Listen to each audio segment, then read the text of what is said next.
Think about what you're really doing for yourself by not really leaning into the good moments because you're scared to get too happy. Let's say you did get too happy. You have more to pull from when you're sad.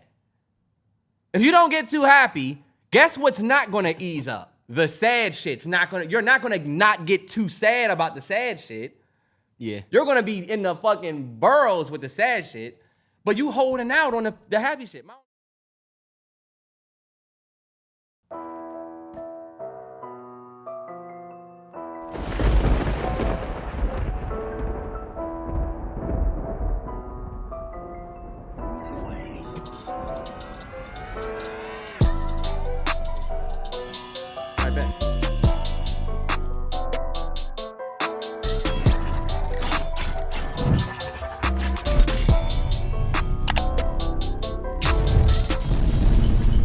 Yo, it's the MalloryBrosPodcast, episode 159. Turn up. Happy Friday. Uh-huh. Yes, sir. Heading into the weekend. Into the what? Into the weekend. For sure. And it's 159 weeks. It's a special episode for sure, right? Yeah. I don't know. Oh, yeah. Some fun facts for you. Episode 159. Believe it or not, when you're born, you got 159 teeth in your mouth. And when you lose your teeth and you get more, that's 159. What are you talking about? I'm just playing. That's not true. It's actually your bones. There's 159 bones in your body. That's also not true. So I'm just literally just talking so y'all can just listen to me, basically. You're lying. Basically. We're gonna talk about niggas lie easy, right? How many of y'all believe that? Oh shit. Terrance, I didn't believe the teeth. Come on now. Or y'all, then when y'all you believe said the bones, bones? when you said bones, I was like, oh, he got me. I thought teeth, but now bone. But now it's still wrong. Did you know it was 9 systems in your body? 9 ones that matter. You know how you born with a soft spot on your skull? You still got yours. Nah, I got mine. Now yours is just look. You have to look. And what do you look like right now? Where you about to travel to, or venture off to? You look like you're getting ready to go for a trip somewhere, boy. Terrance, look at what you look like you made a stop. Look how you dress. I feel I'm chilling. What you mean? Sweater, hat. You gotta explain your outfit. What did you gonna say? What? I had nothing. Nigga sitting there with the. Oh, bro, this is what I was gonna tell you. Random. I seen a dude with the that Ninja Turtle shirt in the gym. I had to walk up to him and be like, "Hey, bro, this is a legendary shirt." You can tell he didn't give a fuck what I said either. I said, "Hey, bro, this shirt, Ninja Turtle shirt, the Teenage Mutant Ninja Turtle shirt. Y'all would know what I'm talking about. If you Google it, I had that shirt when I was a kid. I felt like a little ass boy. I walked up to him smiling like shit. Hey, man, this used to be my favorite shirt. He said, "Oh, yeah, thanks." Whatever. Carried you. He said, "This weird ass nigga in the gym that they was talking to me today." Look at that joint, fire. Oh, this one? Yes. No, yeah, that joint is fire. The new joint they got coming out look y'all weird. You see the animation they doing is different. We're gonna give it a chance, but it's like, why did y'all choose this? If it's fire, I would watch it. But whatever, for the nostalgia. How was the weekend for you? Weekend, or the week? Weekend was legit. I felt like it was a fast week. No? It was a fast ass week. And I feel like it was a pretty slow week as far as shit. We're not leaving a holiday. It was a holiday right after the last podcast. So it was what? Yeah. It was my mom's birthday. I don't know if we talked about that, Terrell. Well, we did the pod, but we was kind of, mom's birthday was the day the pod came out. Her birthday was Friday. Oh, okay, yeah. So it was my mom's birthday. We celebrated that. We just went over there with her. Was chilling. You know what I'm saying? But yeah, other than that. That was dope. Took my son out the house for the first time. He's 5 weeks and a few days. Well, actually now he's, 5 weeks and like 4 or so days. So since he got over the month mark, we surprised my mom and took him over there. That was cool. But man, y'all can't see how tired I am, but I am in that crazy, like, just a dad update. My son, he really tests my limit, like, with my patience already, and he's only as young as he is. He's only a little guy. Like, every time I'm about to eat, he got something that he wake up. You know what I'm saying? Yeah. I put him down, I feed him. He goes down. I'm like, bet, now I can finally eat. I make a whole meal, and now this motherfucker needs something. I'm like, oh, God. I've eaten so many cold meals, bro, but it's all a part of the journey. It's great, man. Y'all have no idea. I love Terrell's kid like more than anything. Me and my girl was at this Mexican restaurant yesterday. We had the margaritas. It was funny because I'm vlogging and I'm vlogging the margarita like, this is the craziest margarita right here. This margarita will have you twisted. Terrell sent me some video of his kid and I just got emotional as fuck. Me and my girl was in the Mexican restaurant laughing and crying at the same time. Y'all, we was fucked up.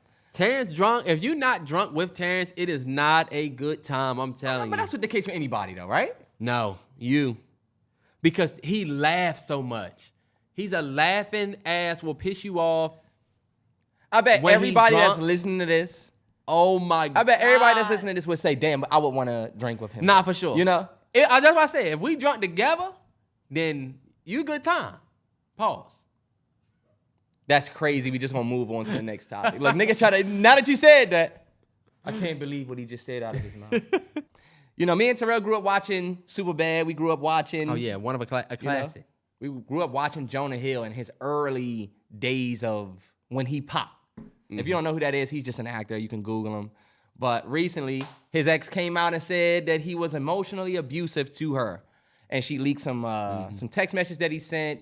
She also leaked pictures that he told her to delete. It's a lot of details that go into it. But we pretty much just going to cover the basis of it. We ain't going to get into the nitty gritty. First of all, you did my man Jonah dirty. I ain't gonna sit here and name his whole fucking catalog. You gotta don't at know least, who Jonah Hill is. You gotta say Moneyball. You gotta say Wolf of Wall Street. Those are his 2 Academy Award nominated roles.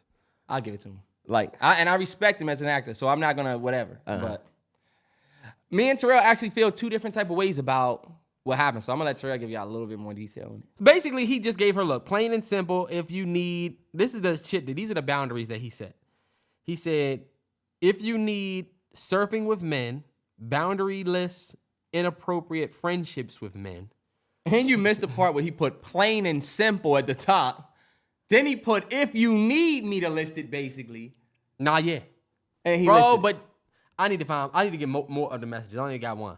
But he said, if you need boundaryless, inappropriate friendships with men, to model, to post pictures of yourself in a bathing suit, to post sexual pictures, friendships with women who are in unstable places from your wild recent past beyond lunch or coffee or something respectful, I am not the right partner for you. If these things bring you to a place of happiness, I support it and there will be no hard feelings. These are my boundaries for a romantic partnership. He said, my boundaries with you based on the ways these actions have hurt our trust. People leave out a couple context pieces in this whole shit where it could look like, damn, he trying to control her. But we are not in a relationship. We can only take this text message that she put out 2 years after this man just had a baby a couple months ago. You know what I'm saying? Y'all was together 2 years ago. Yeah. This man just a month and a half ago said, yo, I just welcomed a baby, whatever, to the world. He just had his son or daughter. And all of a sudden, here you come, the ex, saying, oh, yeah, I just need to come out and say that he was emotionally abusive, and here go these text messages. Yeah. Mind you, we got the women online saying, oh, yeah, he was abusive, whatever. You know what I'm saying? Yeah. And did you see Kiki? Yeah, but before you get in that, well, what are you getting ready to say about the Kiki? Like, Go ahead. When is it okay to put shit online like this? And you know, my girl said, she said, this is abuse. If this is what she called, what do you call it when somebody's accused of something? Accusational? Alleged. This is alleged abuse. Yeah. So this makes it a little different than bringing relationship shit to the TL. So I said, all right, cool. No, yeah, for sure. In my opinion on this situation is that both of them are I've been in a situation where, you know how you go back and forth with your girl and you serve her respectfully? Uh-huh. Like him saying something about linking with your friends from your rocky recent past. That's like when you say some petty shit to your girl in the most respectable way. You know what I'm saying? Yep. Fine. You know what? You get in your bag and you say, you know what? You want to hang out with niggas that just want to fuck you and flip you upside down? Fuck it. Yeah. Like, you might say some shit. And that's why I say, Terrance, like, I'm not judging him based on that text. Because I know that it could be feelings behind that we ain't seen. In context. What the fuck this Terrance? Think about this. Boundaryless, inappropriate friendships with men. What is he talking about? Whatever this surfer chick? Yeah. Why would you even have to say that?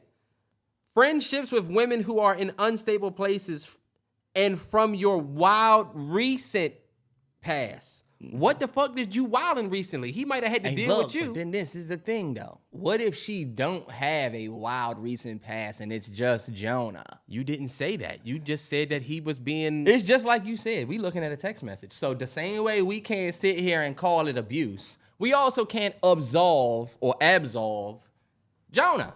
And that's why I said both of them take an L. You take the L. Yeah, I'm not absolving, bro. Jonah takes the L. I'm sorry. The woman takes the L for the look of this.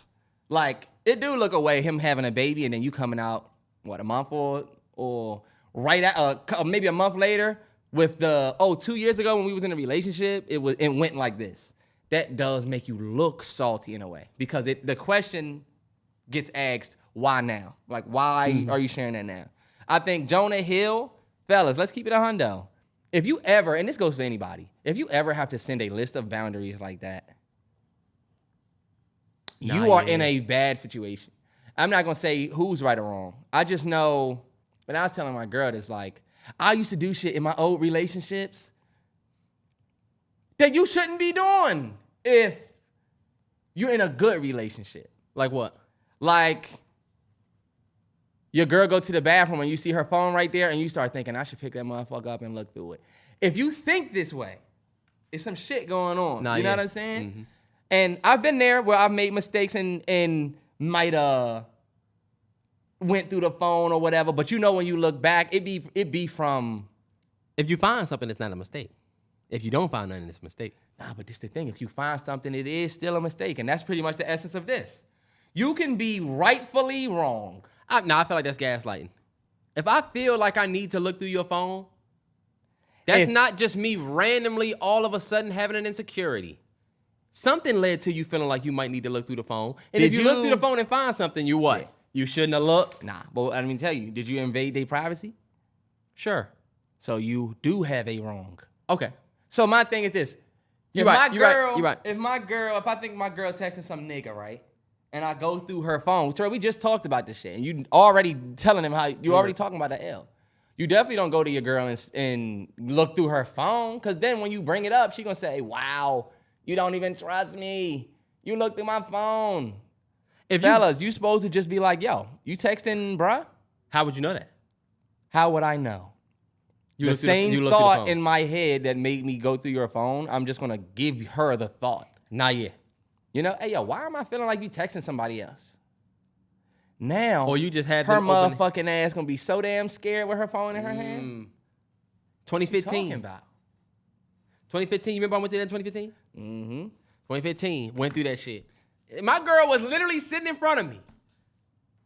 Right now. And she was like, look, she was sitting in front of me. I'm like, we was like, on a couch, but not really. You know how you sit at the table, but there's a couch? You know how at the old house, the table was right here, and the couch was on the other side. I literally saw a nigga say, we gotta stop saying it like that.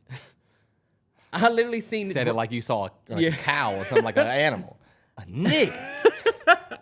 I seen bruh say, you still coming? And her say, first of all, I knew the nigga that she was talking about. And you know what's crazy?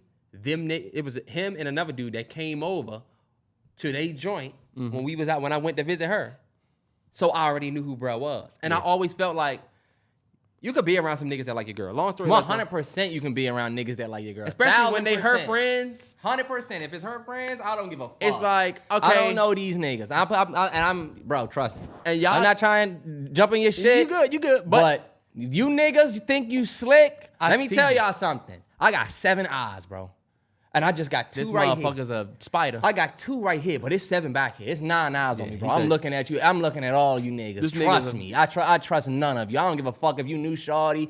Oh, that's my bro. Oh, we go back. Call me insecure. Don't care. You see what it is. Bruh said, mind you, a nigga that I've seen and met before. We dapped up. We played Taboo together, nigga. I know you. You know what I'm saying? I don't know you like that. I know the nigga don't know the difference between her. But look, he said, you still coming? Or something like that. And she was like, yeah, I gotta... Long story less, I'm not even gonna do all of that. She said, yeah, I'm gonna be a minute though because I'm all the way out up a Marlboro type shit, right? So she said, I'm gonna go to the bathroom real quick. Took her phone to the bathroom. I'm sitting there waiting for her to come back.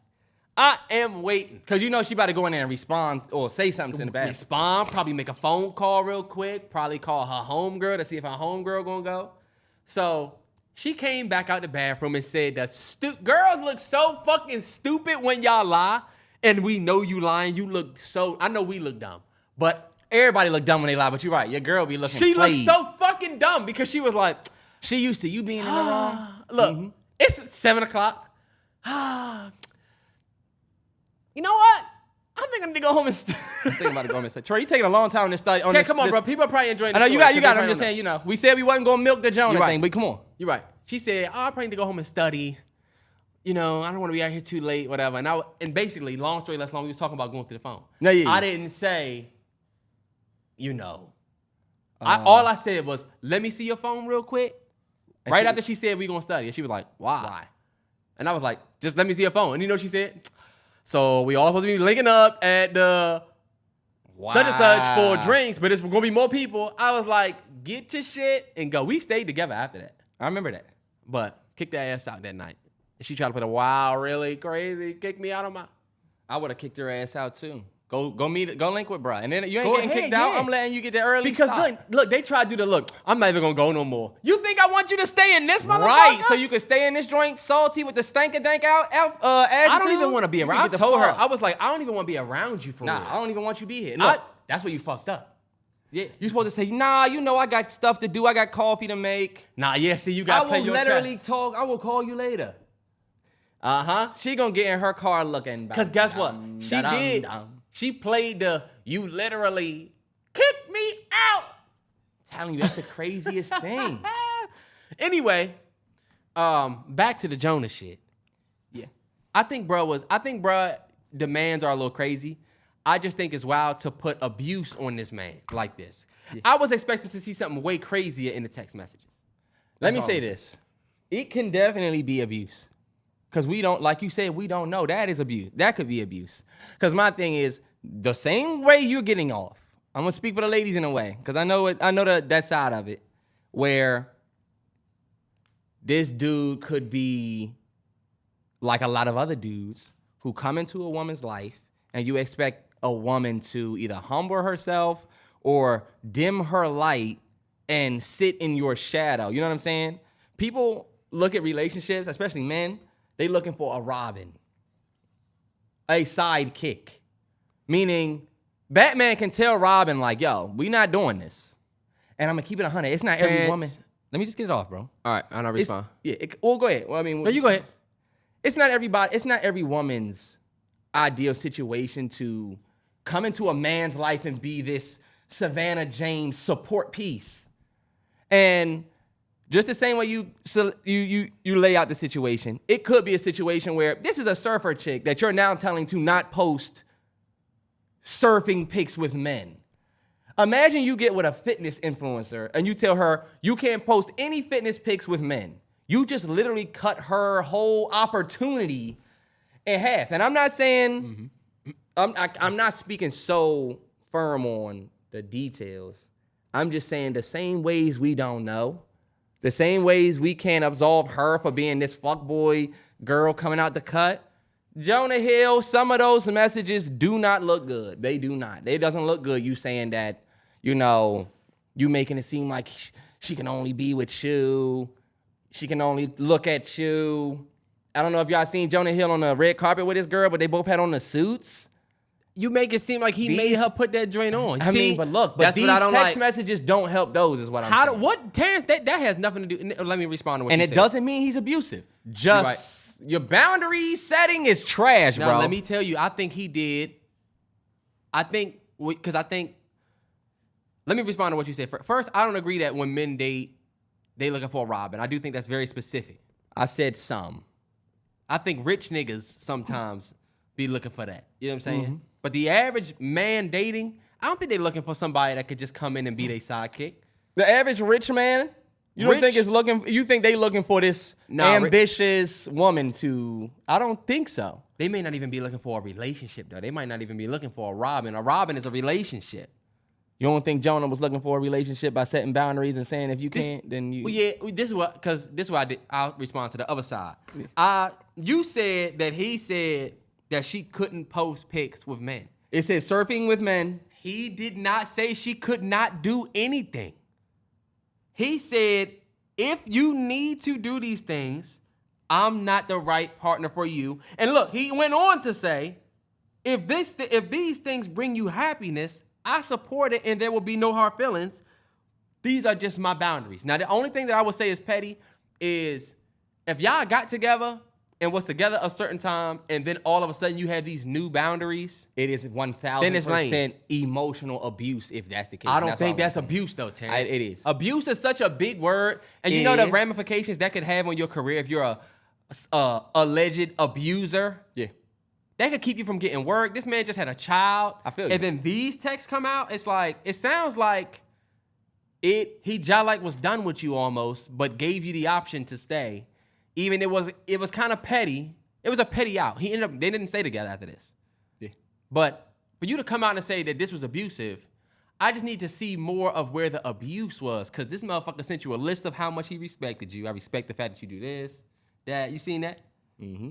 I just don't see that where could be called that.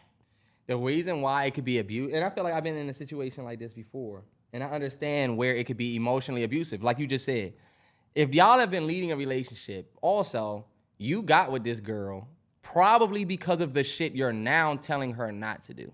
And that's why I was saying there are certain men, especially men with money, who get with these women who, I got with the surfer girl or the woman that plays tennis or the fitness influencer.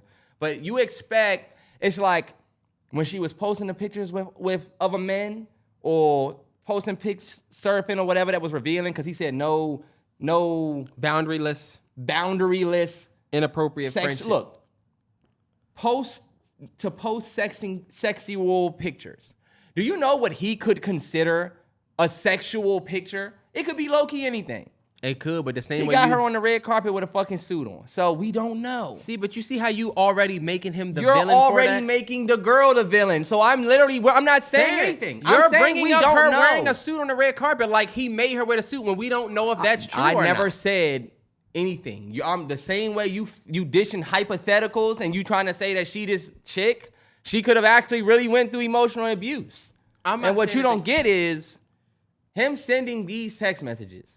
If they already had a relationship already set up, that's emotional abuse because you really telling her, change your life, and then, we can be together. Oh, but if not, then I respect it. I'm going to tell y'all why that's emotional abuse. Because I've been in a situation with somebody where we're already bought in. Like, we're already both bought into this. But then you come with these boundaries. And what they'll do is they'll tell you, if you don't like these boundaries, I respect it and you can step. Right. Right? So I'm waiting for the abuse part. The abuse part is the fact that you've already had this person fall in love with you and the life that y'all already have. And now that you're insecure, you're now dishing boundaries that is going to change not your relationship, but who that person is. And to tell them if they're not willing to completely change who they are and you're leaving, they have to say, I'm going to lose somebody that I actually really want because I got to choose me. And do you know the pressure of that comes with that? You really be thinking, I'm going to change myself. And to pick yourself, it ain't easy. And think about this girl. I was saying this. This is a regular, this seemed like a normal white chick. You talking to Jonah Hill? This might be. She could have really been like, damn, I really wanted to talk to bro. But now it's over with. So my thing is, if it's that situation, I don't respect Jonah Hill for that. And I think that is abuse. Only because I have a soft spot where somebody was doing that to me, where it's like they tell you, oh yeah, you know what, we can just end this. And they know how much you fuck with it. So they tell you, well, let me respond. These are my boundaries. So, right. These are my boundaries, and if you don't like it, then it's over with. But they know you would do anything for this. Well, let me respond, because you said a lot. What I did want to say is you saying some real shit. When it comes to like putting somebody against you. But my questions for you, when it comes to Like, let's say if the situation was he got with her, she was surfing already, he knew she was surfing, he liked a few pics of the pics that he don't like posting. If you get in a relationship with somebody, let's say you dating a bottle girl, right? Yeah. Work at the club. You've seen her at the club. We've all been to the club and seen a bad bottle chick. Mm-hmm. You fuck around, get her number. Now y'all together, but now you realize there's certain things that actually happen at the club that you didn't know that you now are uncomfortable with. Okay. You know what I'm saying? Like, you learn that it's a bunch of niggas and promoters and shit that be hitting her phone all night trying to get her to come to different gigs, and these niggas be on some weird shit, and she's like, oh, that just comes with the life type shit. You know what I'm saying? You can't tell her. You can't tell her to stop doing what she's doing, which is what Jonah did. But my question to you is, when you're in a situation with somebody, and let's say you do start having some insecurities, aren't you supposed to like leave? Like, let them know what it is you don't like. And again, we don't have the context. We don't know why. I don't think this is a first conversation they're having about boundaries. Mm-hmm. Obviously, it's like one of those, we've had this conversation about the things that I don't like. You know what I'm saying? So I don't know what they might have agreed to, even though it is a little harsh. Don't you think the best thing to do is to say, this is what I want for me, and if you don't really want to do that, that's completely fine. I'll just dip. How is that abuse? Like I said, because what was he supposed to, that's my question, what was he supposed to do instead of? The only way it's abuse is if it's what we were talking about, where it's this new thing. Because it's like I said, one thing that I know that men do is we'll get with a woman and definitely think that we have to like humble her or dim her light. You know what I'm saying? And what I mean by that is like, you don't get with the bottle girl.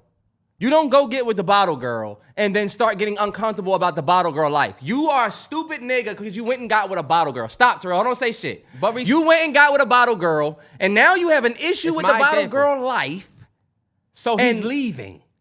And guess what? You're leaving and you're lame as fuck. And if she got real close to you and now you're leaving because of her job, you are dishing emotional abuse. That's not emotional abuse, Terrance. That's me setting boundaries. And if you don't want to do that, I'm supporting you. This nigga did not say you can't take Terrell, pics. it's bullshit. You know that's bullshit. If you try and do that, cool. I'ma just step.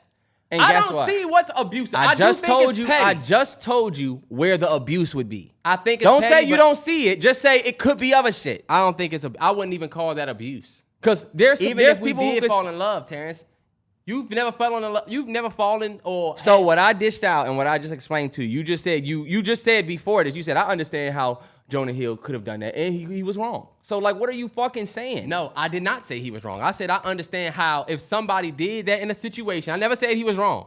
I said, what is he supposed to do other than that? Sorry, all I'm saying is I get what he was. If you get into it and you leave, you lame. All right, well, what is he supposed to do? You now got these new insecurities because you didn't know. You need to just leave. Dishing out a whole fucking list of boundaries for somebody to meet? Who the fuck do you think you are? Literally anybody. I would ask anybody. Dog, sending a text message list of your boundaries is lame loser shit. I don't see, but you see, it's absent context. And you're saying, and look, they already probably talked about this stuff. He probably had to reiterate. And you see how you saying he probably had to. You're counting how you're saying he probably had to. When I start doing that for shorty, then I'm what? I didn't say anything. You've been doing that. Play the he probably had to. You don't know. That's why I'm saying what we do have is this big ass list of boundaries that you have, and you saying, oh yeah, if you can't respect this, then I respect you and I still support you. Okay, bet. You know what? Like I said, I'm not here to point no fingers. All I'm just gonna say is, shorty looks funny coming out 2 weeks later, and I think 2 years later, sorry. I think Jonah Hill looks funny with the boundaries. EOD, y'all, get with somebody who you appreciate what they do and you are in full support immediate. You should have no funny feelings about, you should not be getting to the bottle girl if you don't already know that there's going to be men hitting her phone in that life. You can talk to these women. That's not the Think case about it. for The all talking bottle that's what the talking stage is for. It ain't no reason y'all reaching a certain relationship and y'all are in a relationship and you're now dishing boundaries. I'm not about to tell my girl no new boundaries. They've already been dished. There's no way I can come with new boundaries. But you're adding, and we already started the relationship. But you're adding context that you won't let me add. You don't know when they had this convo. You Terrell, see, we've that's what I already don't heard. like. Terrell, I don't like the fact that I'm giving the absence of information is used against Jonah. Terrell, you are only But making when I try to a point add- for Jonah. I just literally just put a little side piece on there for the other side since we don't have it. You only want to talk about how it looks like What bullshit. are you talking about? I'm responding to what you said. You add in context that you said I can't add. What context did I add? You're saying he got new boundaries. We don't. That's I the thing. said This text if message. she's lame for her side of it. If she's coming out on that way, She's he's only lame for his side of it. So she's only lame if it's because of the 2 years later thing. She's only lame because of the 2 years later thing. And putting this shit out like this. Yeah, and saying that you were abused 2 years later. If you weren't, that's lame. When you look at the text messages, though, you see abuse. When I look at the text messages without anything, it don't look good for you to be sending a list of boundaries, fellas. Look, this is not about Jonah Hill being an abuser. Abuse? It's It not about is. Jonah Hill being an abuser. That's what he was accused of. So that's why I said, do you see abuse in the text messages? I do if there's context behind it, but since we don't, I can't directly call him a abuser. It's just I definitely see it 100%. Shorty standing on the fucking, you think a woman who surfs wants to go to the red carpet in that ugly ass Honolulu Here we suit go. they See- had see on? the see? But guess what? We look funny. And you know what? I say what the fuck I want, Terrell. I don't really give a fuck. Jonah Hill. Any nigga that's out here that you don't want your girl around men. Oh, I don't want you posing pictures with men. You're weak. You're literally insecure. You Terrell, have stop. boundaries. Don't say nothing. Fuck you. He has boundaries. It's crazy how I just can't say anything without you having your Terrance, shit. you've I'll been let you talking get your this shit whole off. shit. You've been talking this whole time, and you keep saying, Terrell, don't say nothing, and then you go forever. And then you telling me to shut up and saying shit that I don't agree with. But I'm not saying it for you to agree with. I'm not. But you tell I'm me to just shut up. because I don't need you to say shit in the middle while I'm saying it. Go ahead. Just don't do it to me then, because I just let you rock. And I stamp I be letting you talk. I don't know what's going on. I Terrance, swear I don't be you cutting see, I have you to be off. like, yo, let me respond, because you saying a lot. You want to say a lot because I'm talking when you're not talking. You're but saying a lot, and I can't respond. But I'm not cutting you off or not letting you respond. All right, go ahead. I just don't agree with what you're saying. So you think the nigga is lame? Any nigga who's telling their woman to not take a picture with other men, you're weak. Period. You're weak, you're insecure, and you should never be telling your woman via text, you can't take pictures with taking pictures with men, surfing with men, doing this with other men. Having boundaryless relationships. If you can't have your woman, because nobody's saying that she's fucking them, you can't don't know. stand seeing your woman. Oh, so what? You think your Terrance, woman's you don't fucking know. them on the surfboard? This nigga said something about boundaryless relationships. We don't know what that is. All I'm saying, I don't give a fuck what his boundaries are. You know if them you surf as a niggas give it up? man, if you as a man are uncomfortable with Terrell, are you uncomfortable with your woman around other men, taking pictures with other men? Exactly. No, so if but you as a my man, girl don't live that life that she lives. exactly. That's why I'm saying if you as a man, if you are uncomfortable with women taking pics with other men and all of that, one, you're weak as shit. One, because first off, you should be secure in your relationship so that your woman can be around. If you're insecure with your woman around other men, you either shouldn't be with her or you are currently weak. Question. It's just straight up like that. If you can't trust her, dip. I'm not giving y'all relationship advice. I'm talking from man to man. I'm not saying right and wrong. As a man, your woman, you don't trust her around other men because you think she on bullshit. You either leave and get somebody else, or you're weak.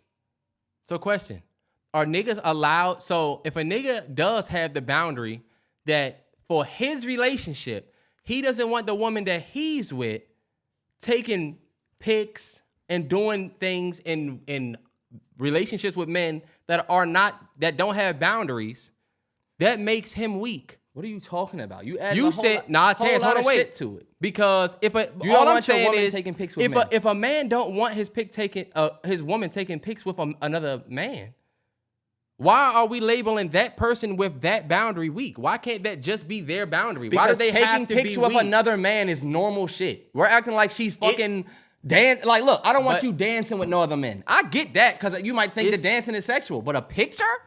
But this, What the fuck? Nobody wants to have to worry about if you're gonna have a problem with the picture I took. Get a fucking grip on your life. he said, first of all, he said He never even said he had a problem with her posting pictures with men. He had a issue with her having boundaryless relationships with men. The first thing on that thing says surfing with men. So she can't surf with no men. She don't say surfing. It don't say surfing with. It is ridiculous. It's ridiculous, Terrance. If a man doing that, you're weak. Come on. I think when it comes to boundaries, women get to have these boundaries, and you can't even like a bitch pictures. That's a boundary they set, and you have to abide by it, or she rolls. This sounds like some tit for tat All I'm gonna say, shit. Terrance, but nah, because that's what it is. It's like when it's one sex is fine. When it's the other sex, you're weak. I think I may not have those same boundaries you have, but I'm not about to call you weak for that. You'll probably find somebody, which Jonah did, that doesn't mind those boundaries and probably has boundaries for him as well, and it's not control. Looking back, Jonah's probably wish he didn't send that text message. I don't give a fuck about this chick. I just had a baby and I'm up M's. I don't give a fuck about her. Look, she's obviously the one that got some shit sizzling in her spirit, because 2 years later, after I just brought a kid to the world, probably haven't slept. Okay, Terrell, I get it. You're a new dad and you're trying to like cap for another new dad. I'm not. But I'm just saying there still could be abuse there, bro. Like the timing of it. The and timing we were talking is about one, boundaries being okay for one, but not for the next. It's not. It's just like lame shit to me is lame shit. I'm not looking at the two different what's the names with this. I'm looking at her and saying if you're doing that, you're lame. You know? But as a man, Jonah, this is where we learn. Fellas, this is where you learn. I feel like you shouldn't be, you don't gotta send nobody no list of your boundaries. If you gotta do that, bro, you need to just step. What I'm sending my girl a list of boundaries for? He stepped. That was like a last ditch effort. Like, yo, if you try and make this work, this is what I need from you. But otherwise, I already told you I'm out. Well, y'all, since we don't have all the context, we'll just wrap it up. Y'all let us know what y'all think. I wrote on this board. It looks like creating boundaries versus emotional abuse. Y'all let us know what y'all think. Do y'all think that bruh could have been emotionally abusive? Do you not see it at all? Do you think he's just creating boundaries? I'll tell y'all this. EOD. There's no way you should be getting with somebody and trying to change who they are. It's hard for me to lean towards Jonah Hill when the reports sound like the men that we know are out there that are controlling as fuck and abusive to these women and trying to control them. It's the reason why y'all saw the Keke Palmer situation happen, because they thought it was this. But all bruh did was say, oh, is she a mom? And they throw abuse and all of that at him. That's the BS. Jonah, your text actually does put you in some hot water. That's all I'm going to say. And for me, I think the same way we can look at it, because there's abusive, controlling men out there, not everybody should be guilty of that or accused of that unless you have real proof, because that has permanent or can have permanent ramifications on somebody's career and life, and affect their ability to provide for their new family. Yeah. So when you come out with the so-called abuse, it should be abuse. It shouldn't be, well, maybe he should. Well, without context, you won't know. So you can't just say. You gave your last thoughts, and I would just give it mine. I didn't say nothing about yours. I'm saying we don't know. You're saying it should be abuse. You don't know if it is or not. It's just kind of unfortunate. It's just not cool for you to say it gotta be abuse. You don't know. You're discounting what looks like abuse because you don't have to. If you're going to accuse a nigga of abuse, you should be able to show that abuse. I think that's fair. She has her proof, but you just don't have enough of it. And in my opinion, you got it. That's what I said. And that's what we can agree to disagree. In my opinion, the text messages that we saw were petty, and maybe we could say what we want about the shit that Jonah wants from a woman, but I didn't see abuse. Okay. You're like, oh, if we're going to count it as abuse, you got to show us something that we're going to believe. Like, evidence. And my thing is like low key, because we don't know, we can't say this about this girl, but we also can't absolve Jonah. It's not you got to show me abuse. Otherwise, it's bullshit. You just one of those girls. What if Jonah's one of them niggas?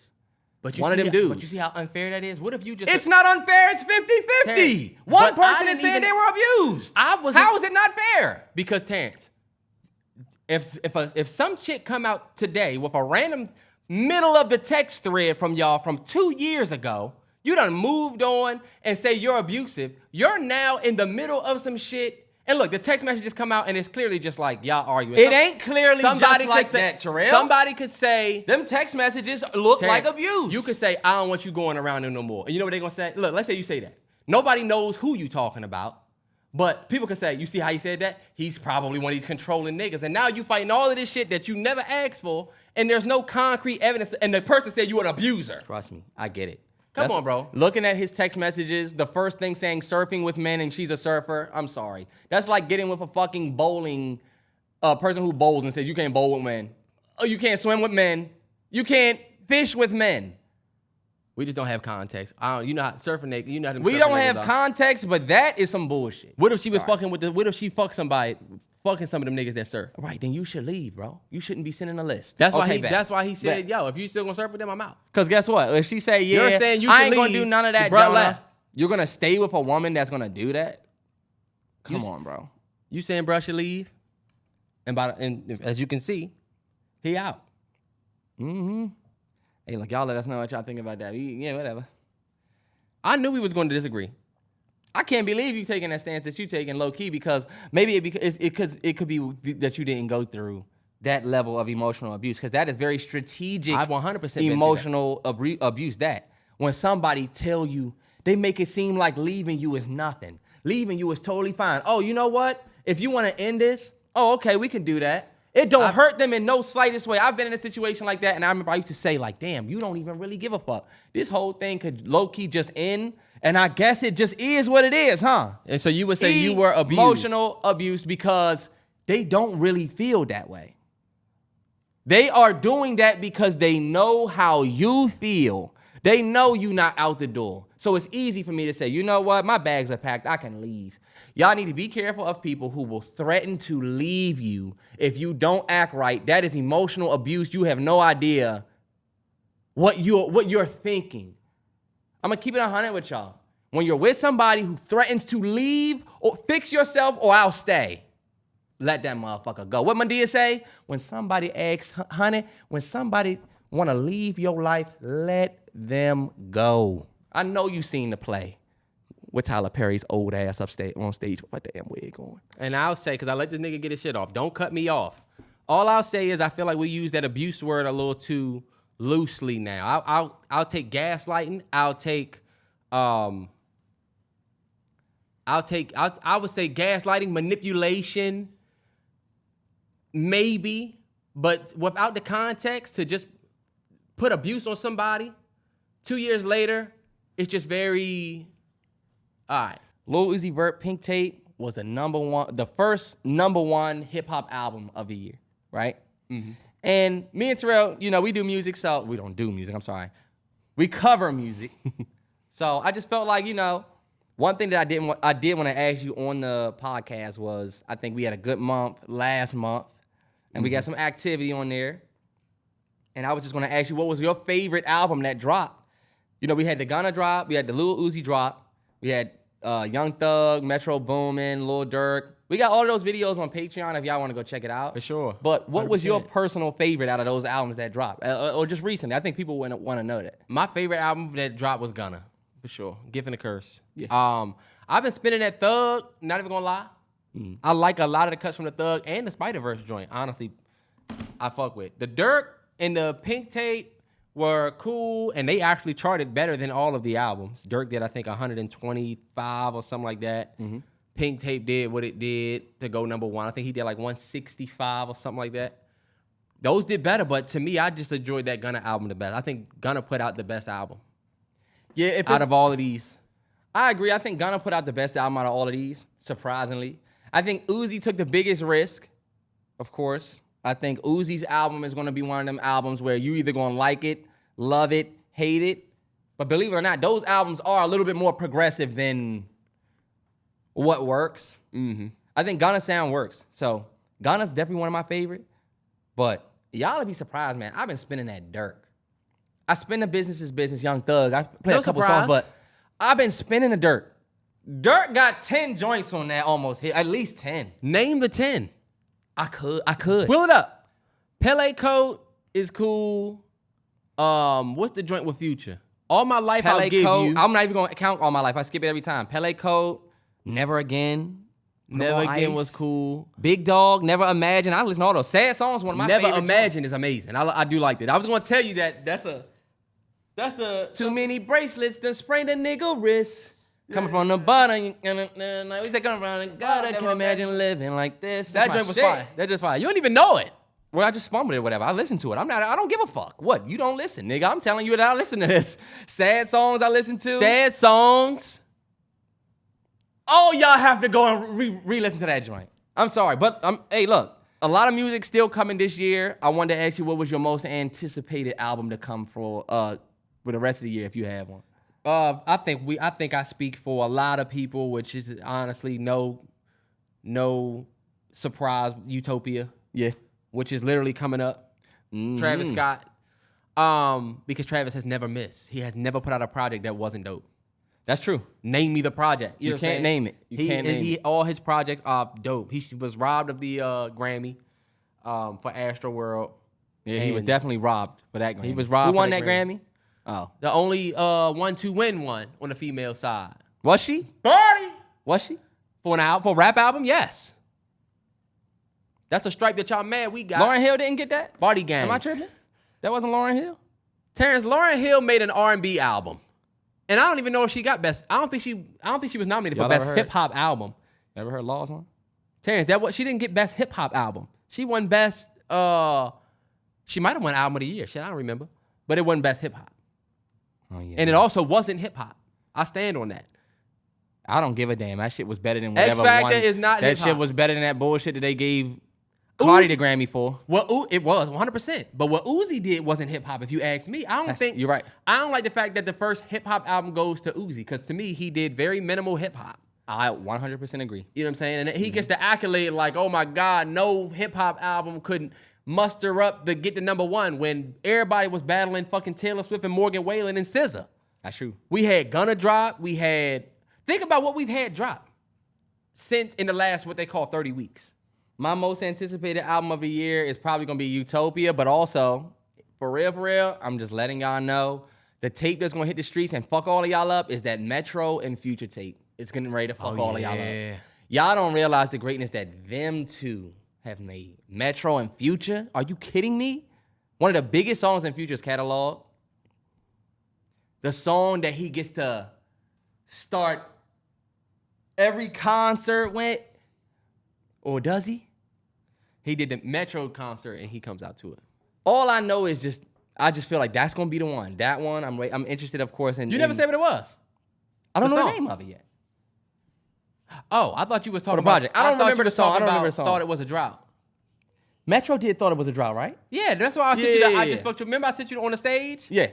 That was Metro's concert. That wasn't Future. And he brought Future out. That to me was one of the best walkouts. Whatever. But my bad. Brain fart on the. Thought it was a drought. I didn't want to say it was Metro because I said, hold up, is it? Yeah, it was. Fuck around and it be, you know. But of course, that's definitely one of his hits. And I think the album that they put out this year, that's the one I'm looking forward to. Nah, yeah, honestly, I'm forgetting about that. And apparently he got one coming with JID. Yeah. I mean, there's a lot of other albums this year. I'm not going to go down a big list, but. J. Cole, don't sleep. He been quiet. Off season, right? Fall off. We got the fall off off. season. Sorry, my bad. The fall off, or I don't know if he going to put out It's a Boy. Remember that list? Hold on, who knows? I think he's just going to go straight fall off. If J. Cole need to drop whatever he If J. Cole drop the same week Future drop, it's done for your man, and we listening to Cole. That's and bullshit. Cole's going to chart higher. That's bullshit. And put out the better album. Did he put out a better album than Future last year? Cole's last album, Off Season, was not better than Future's last album. I'm sorry. And Weekend Witch is better than that shit. And I'll smoke your shit. I put it on every time I'm yelling. I will smoke your shit. Play with anybody else. Y'all thought Off Season was better than I Never Liked You? I don't think that Y'all I Never thought Liked that? You was better than Off Season. I'm Y'all sorry. Thought that? Cause I swear on everything. We could go up there. I swear, Terrell, I swear. Terrance, I don't know about that. Terrell, hey, look, you about to make me start some shit on the TL. It's only. First of all, we did 10 tracks. It's album v album. Play with somebody else. I put out one of the best. No, I feel like Future's album with is somebody fun, else. but this nigga can actually rap. What is he What are actually we gonna rapping listen to about you- that's so crazy that my man Future not talking about? First of all, Terrance, this album, you got 95 South, Amari, My Life, Applying Pressure 4 in a row. You're not going to beat that 4 in a row. 7:12 p.m. It's not beating 95 South. It's not? No. Do you know what he said? Terrance, In that it's not beating 95 South. So play 95 South, y'all, like real quick so I can hear what was on it, what he said in the beginning. Are you kidding me? It's Play gonna beat a this? little beginning. This shit too easy for me now. Nigga Cole been Nigga Cole been going plaque since back when CDs was around. Yeah. Look at all these fucking, I can't believe these fucking clowns. Look at how they second song, your 30 song album do a measly 100,000. Oh my God. Terrance, come on now. Y'all can't beat this nigga. When beef do come around, do Put something. an M right on your head, you Luigi brother now. Look, put an M on your head, you Luigi What brother did now. this nigga say? Let's play This nigga said, you think I give a fuck about a nigga getting shot outside the church? I gotta take this shit up with God because I'm a God on the earth. Oh my God, 712, one of the best future songs ever, you Terrance. fucking nigga. And you're not a fan. And now I like know the nigga, why. but that's not better than 95 South. I'm sorry. 7:12 p.m. goes from that to I'm that nigga. Did y'all remember what happened when LeBron won the scoring title last year? Was he playing 95 South? Was he playing My Life? All of this bullshit? Terrance, My Life is a hit. He First of played all, I'm that nigga. My Life is probably the best song on both projects.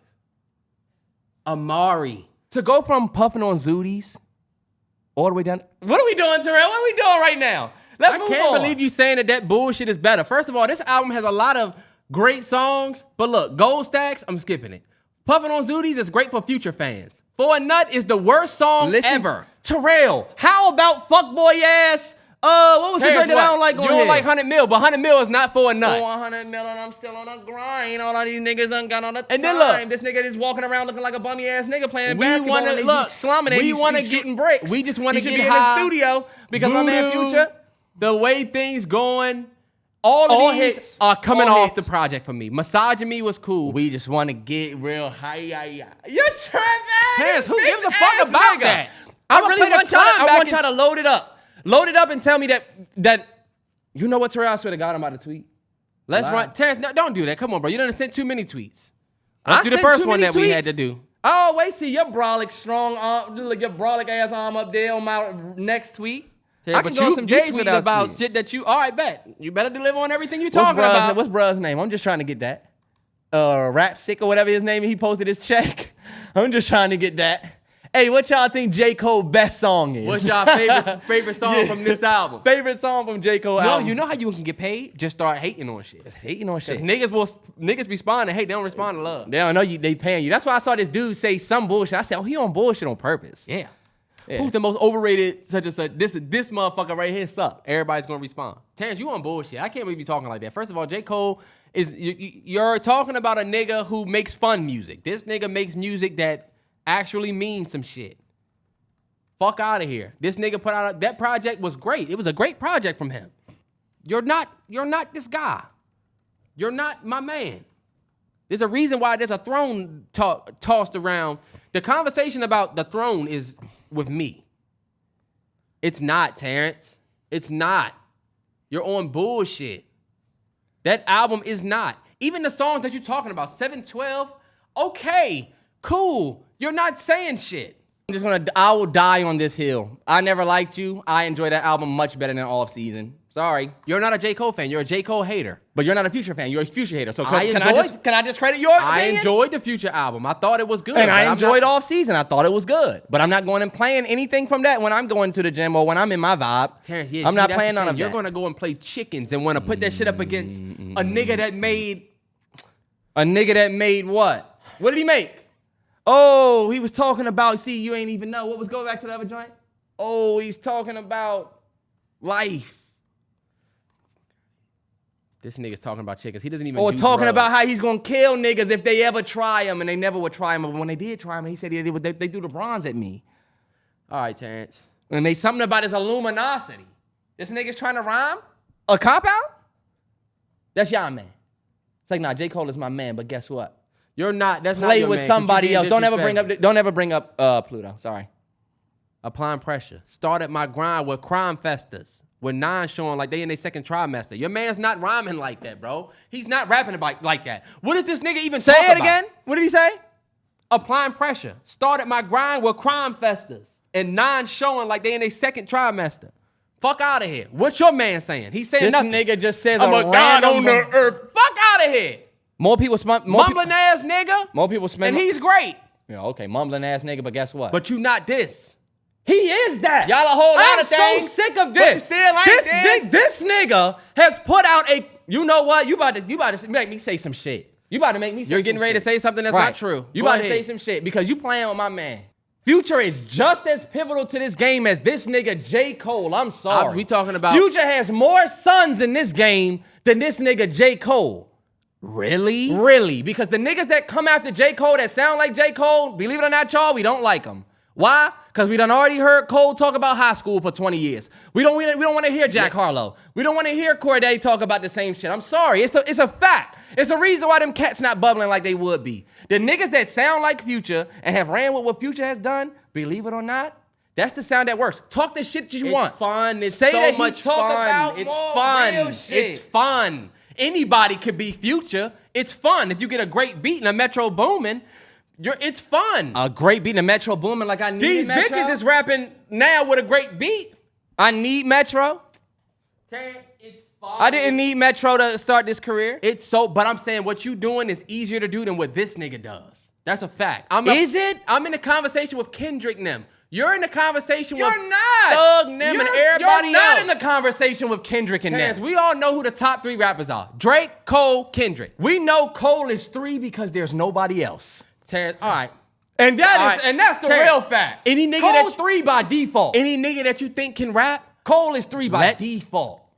any nigga that you think can rap, go ahead and send me the verse, bro. Send me the track and leave me that open space and I'm gonna sign you on the record if I'm Cole. There's a reason why this nigga was on the throne a couple years ago. Imagine a nigga getting off on having 10 assists.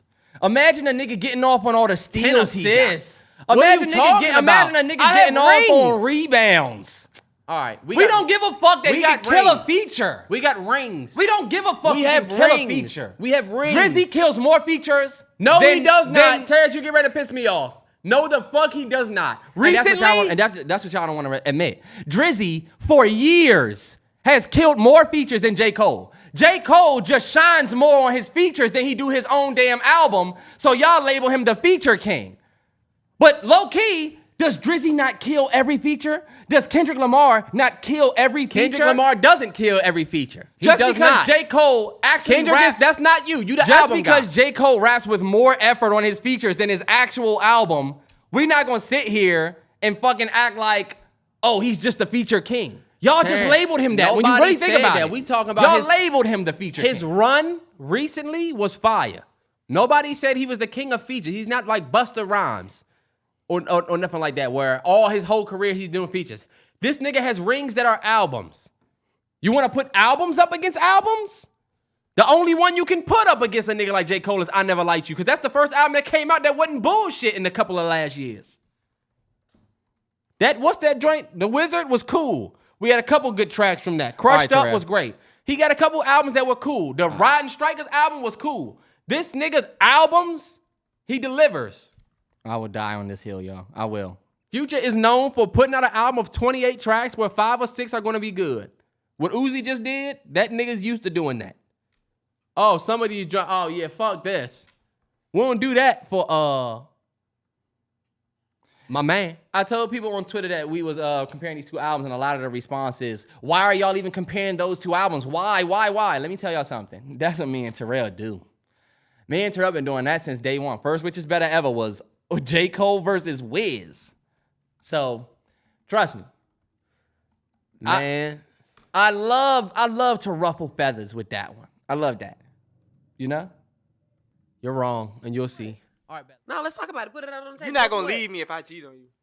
You're stupid. You're not leaving. Stupid. You're not leaving You're me if I cheat on stupid. you. You're not. You're stupid. not leaving You're me. crazy. I've been with you so long. Okay, try it. All right, y'all. I know y'all seen that clip going around. Light-skinned Keisha and her boyfriend. The nigga basically said, you're not going to leave me if I cheat on you. Let me just say this. This is what I was going to say. As a matter of fact, I want to know what you think, because I feel like I'm going to say something different than you. I'm sorry, yeah, we're not laughing at that situation. I'm laughing at a random Janet Jackson situation. I was telling this dude, I said, if Janet Jackson was still doing that, what she used to do on stage, that would definitely be on Usher level. We would definitely see some niggas. Not yet. If Janet was strapping women's husbands to this thing, Not yet. It will be worse. we can't get off the It's Janet. But that light-skinned Keisha clip, to me, I feel like, bruh, y'all ever play with your girl and say, if I pour this water on you, You ain't gonna do shit, and your girl's like, I swear to God, I will smack the shit out of you if you put it. And like, you never held water over your girl head or some shit. You know what I'm saying? Or you threaten to spray her with like a water gun or something. Like, you ain't gonna be that mad if I. This dude did that to the worst level that you could ever do it. And the reason why I say that is because for real, I don't think that bro might cheat on his girl or want to cheat on his girl. To me, was an example of when you a little too confident and you speak yourself into a situation that you probably wasn't even really intending, you know? But now you got some shit because you just said that shit and it was like this funny. You can tell in his face that he wasn't as serious as her, and then it was like, oh shit, like I done said this shit and now I gotta stand behind it. But in my opinion, just this, and I'll let you go, Terrell. I think bruh committed a relationship suicide. I think you say something like that, y'all, and you give your partner trust issues for the whole relationship. How can they ever trust you? How? This is my advice for the ladies. If a nigga will boldly look you in your face and say, you wouldn't leave me if I cheated on you. You wouldn't leave. That nigga knows for a fact, in his heart of hearts, that you're not gonna leave. That's what the real tea is. He knows 100% you're not gonna leave. Terrance, would your girl's right upstairs. Niggas running his fucking mouth. Could you right now look your girl in the face and say, and I knew she was gonna pop. Could you look your girl in the face right now and say, you wouldn't leave me if I cheated on you? I would never say that ever in my life. Because you know, if you said that, she'd be like, all right, I'm out. I would never look my girl. I couldn't see, and you know me, like I couldn't look my girl in the face and say that because she would be like, you got me fucked up for real. Yeah. And would y'all like leave? That's why I say if a nigga is bold enough to look at you and say, you wouldn't leave me if I cheated, it's almost like saying, you ain't gonna, it's almost like, I'm trying to think of another example that's not as extreme as this. If it's almost like your girl saying, I get it. I'm with you. And you like, if I do that, you're not going. Yeah. You're not gonna trip if I do that. And that's why I say it's to me. You only say it when you know for a fact it's gonna happen. To me, yeah. Oh, what you mean? So you saying? So Terrance, if I was to tell you right now, if I were to steal from you, you wouldn't kick me out. If I crashed your car, we would still talk. We would still talk, bro. Think about it. I'm only telling you that because we brothers. You might be mad at me, but we're still gonna talk. Yeah. You're not gonna cut me off. And look, the bad thing about that is low key, it might be factual. He might be right. That's like, what I'm saying. And that's what I was telling Terrell. If he were to cheat on her if he were to do something as heinous as cheating, he's basically saying, if I do something as heinous as cheating on you, I feel like you would still forgive me. We find heinous to be a funny word. It's heinous. It's not heinous? No, it's not. Google it. Terrance, I know for a fact. I said heinous to your ass twice yesterday. I didn't get corrected. It's heinous. Hey, look, at least I'm attempting to use the word. If I do something that's heinous, I don't appreciate being laughed at when I'm trying to be articulate and just screwing up because I could laugh at a couple when they fuck up. Yeah, just go. I just have to do this because I'm embarrassed. Anyway, if I do something that's heinous, I like heinous better. If I do something as heinous as cheat, she might forgive me. Feel me? But you don't say it. You don't come out and say, if I smacked you right now, you wouldn't even be that mad. Because now I just feel like there's an energy of you wanting to smack me for some reason. Why are you saying this? Same thing with the cheating. And you didn't do shit about it. And now I'm just saying it because, come on, bro. You know you're not going to do shit if I slap you because I already slapped you before. I feel like you tanked your relationship. And then honestly, I feel like if you ever get to that situation, man or woman, no matter the sex, if your man starts talking crazy like that, or fellas, if your girl starts saying shit like, bro, the worst thing that ever happened to me was when I was in college, and I ended up getting cheating on her. The girl told me that she never thought that I would ever cheat on her. She said, I don't feel like you would even talk to another girl because of me. The girl that cheated on you? Yeah. You don't want to be in a situation where your girl just don't even think you're going to even talk to females at all. Okay, yeah. Meaning that, and we were talking about me going out to a party. You know what I'm saying? Yeah. You not even worried about losing me type shit? Damn, Terrell that's how y'all know Terrell was on some simp ass shit back then. I've been through way more than him. He tried to throw shots at me and say, see, you never been through this, you never been. I said have. you were a simp ass nigga. I didn't say you been through shit. Earlier, you said I never was emotionally in a situation. You might not have been. You Well, might not I have been in have. the Jonah Hill situation. I was. You talk to you like Donald Trump? Yes, I was. Hey, look, that situation that he's talking about, though, you want your girl to worry, but then again, some of y'all can't handle it. That's my thing. You want this girl to be a certain type of way, but can you handle that? Can you handle your girl questioning you about that or rushing you? Because you get the girl that don't pressure you about the shit, and you say, damn, I wish I had a girl that don't give a fuck. Then you get a girl that don't give a fuck. And look, now what's Terrell saying? You don't give a fuck that I'm going out? If I went out, my girl wouldn't say shit about no other women. Oh, nah.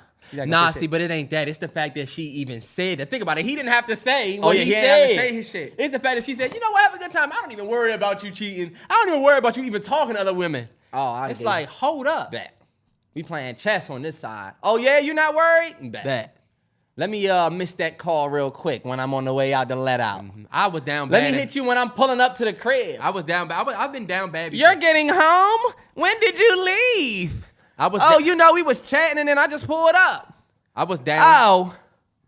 Look, now she's thinking. I've been down bad before.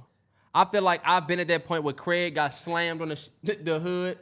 And Uncle Willie was like, I've been down before. I feel like that's how God was looking at me. Like, Yeah. let it be a man. That has been me before. God bro. looking at you like Debbie. Damn. That wasn't He Debbie. about That to be was, up here with me. That was, what's his sister name? That wasn't Debbie? Oh, no, that was his sister. Regina King. That was his sister, Regina King. This is something that I want to talk about. I think this is going to be a good one. I saw this clip that I want to play for y'all. I'm going to send it to Terrell because I actually have it right here. Damn, that sucks. I wish I was Bluetooth. You asked me what's the most terrifying, difficult emotion that we experience as humans. Yes. I would say joy. How many of you have ever sat up and said, wow, work's going good relationship with my partner, Yeah.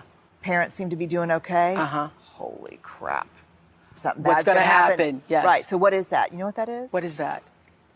When we lose our tolerance for vulnerability, joy becomes foreboding. I'm not going to soften into this moment of joy Because I'm scared. I'm scared it's going to be taken away. The other shoe's going to drop. I interviewed a man who told me my whole life, I never got too excited, too joyful about anything. I just kind of stayed right in the middle. That way, if things didn't work out, I wasn't devastated. And if they did work out, it was a pleasant surprise. In his 60s, he was in a car accident. His wife of 40 years was killed. Uh-huh. Wow. And he said, the second I realized that she was gone, the first thing I thought was, I should have leaned harder into those moments of joy. Because that did not protect me from what I feel right now. We're trying to dress rehearse tragedy so we Yes. can beat vulnerability to the punch. Oh. You asked. Okay. Wait Let's a minute. hear it. That I only wanted to share that with y'all because of how much they stuck out to me. I don't know if anybody else deals with that same thing, but one thing I definitely deal with is playing the middle and feeling like I can't get too happy in this moment because something bad could happen. I think a lot of people can relate to that. But I thought that shit stood out to me 10 times over when she tells the story at the end about the dude who lost his wife, and he talked about how playing the middle didn't do anything for him losing his wife. Like, we have all these great moments, and if you live your life like you're scared to enjoy them, you don't realize how you're setting yourself up later.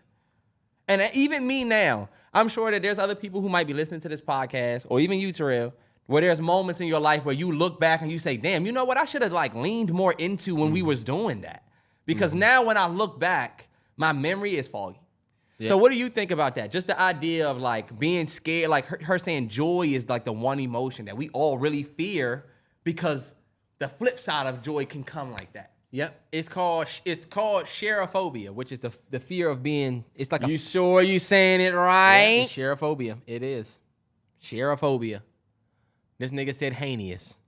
And you look like Dave Haney, boy. Champion. I just felt that because I heard Haney. This is what I say. There are times in my life, it's called cherophobia. It's a fear of being too happy, and I 100% have it.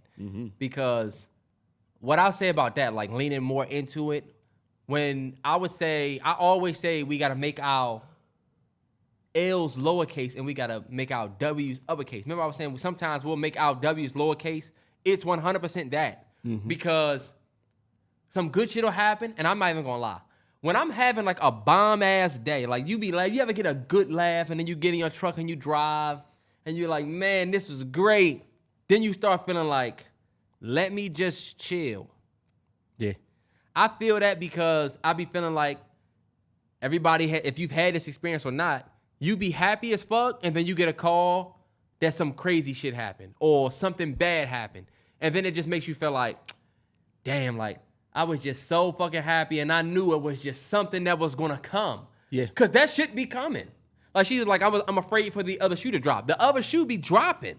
Yeah. And that's what make people afraid. But at the same time, we can't let that rob us of the good moments. And that's why I wanted to share this with y'all because Terrell's right. The other shoe is gonna drop. But it's almost like what she's saying. You play in the middle doesn't help you like you think it does when that other shoe drops. And you know what? I be thinking about it. That is so true.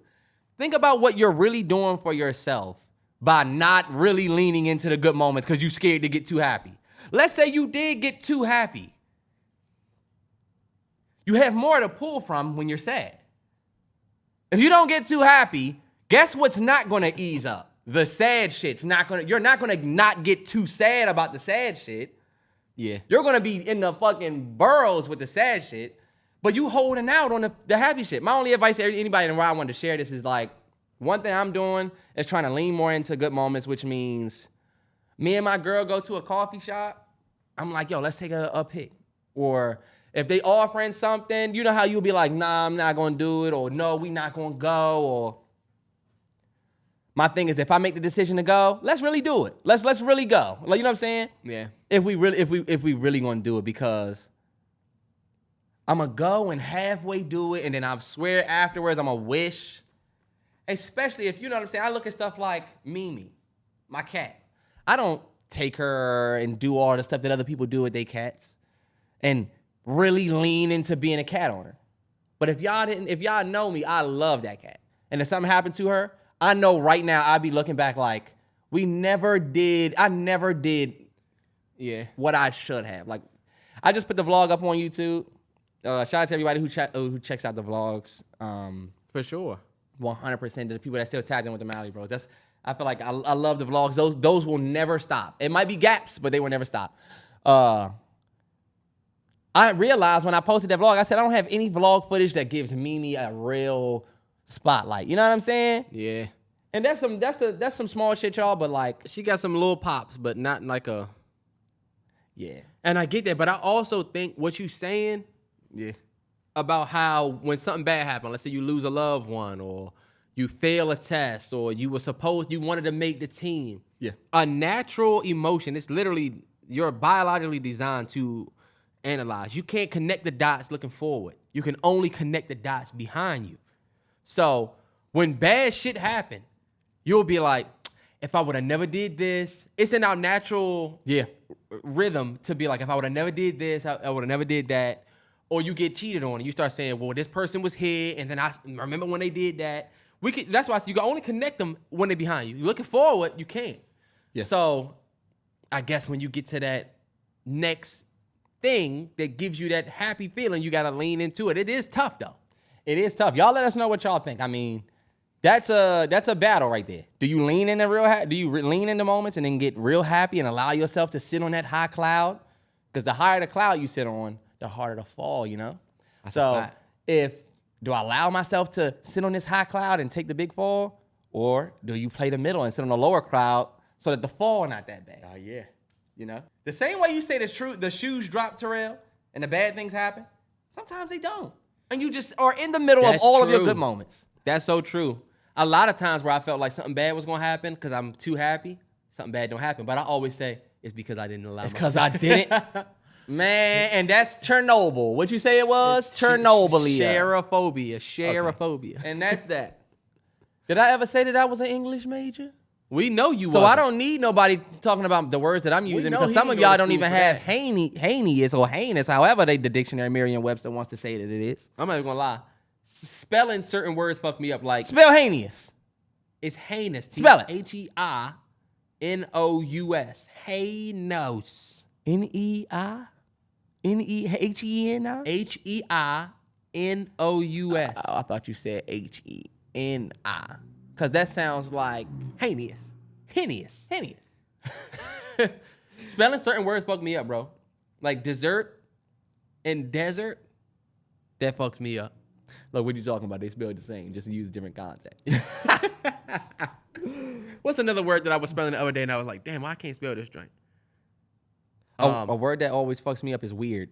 I don't know. I always look at the I and the E, and I'm like, oh, no, this. Oh, no, this. Oh, no, this. You know, whatever. Have you ever spelled asterisk? You know how somebody say, it's cool, but it's with an asterisk.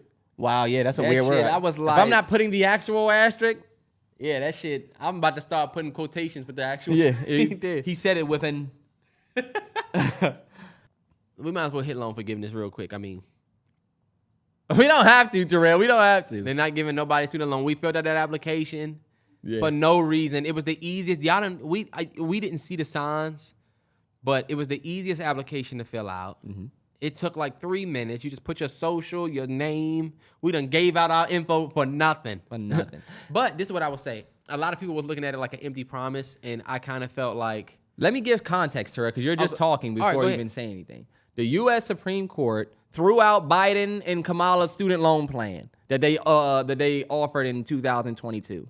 I only want to give this context because I feel like this says a lot. Not reading all of this, Terrell, but it says that these 6 states are the reason why we not getting our money.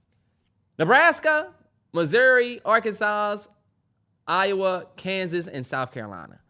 Their challenge to Biden's plan is literally the reason why it folded. I'm gonna give y'all this. Let me just read this one thing, Terrell, and let you say your piece. Oh, you got it. This Chief Justice John Roberts said this about Biden, right? He said, can the secretary use his powers to abolish $430 billion in student loans, completely canceling loan balances for 20 million borrowers as a pandemic winds down to its end? Roberts wrote, we can't believe the answer would be yes. And you know what I said? It would, because of how much money would go back into the economy if you didn't have to. The answer can be yes. We just sent $800 million more to Ukraine. We've sent the most money to these motherfuckers out of anybody. Shout out to everybody over there if anybody listens to this podcast. And sorry, but I mean, let's not talk like we can't do this. And that's why I read it, because I'm like, okay, you can't believe the answer would be to this, but y'all just also relieved all the PPP loans. That's what I'm saying. Motherfuckers have gotten... So why was the answer...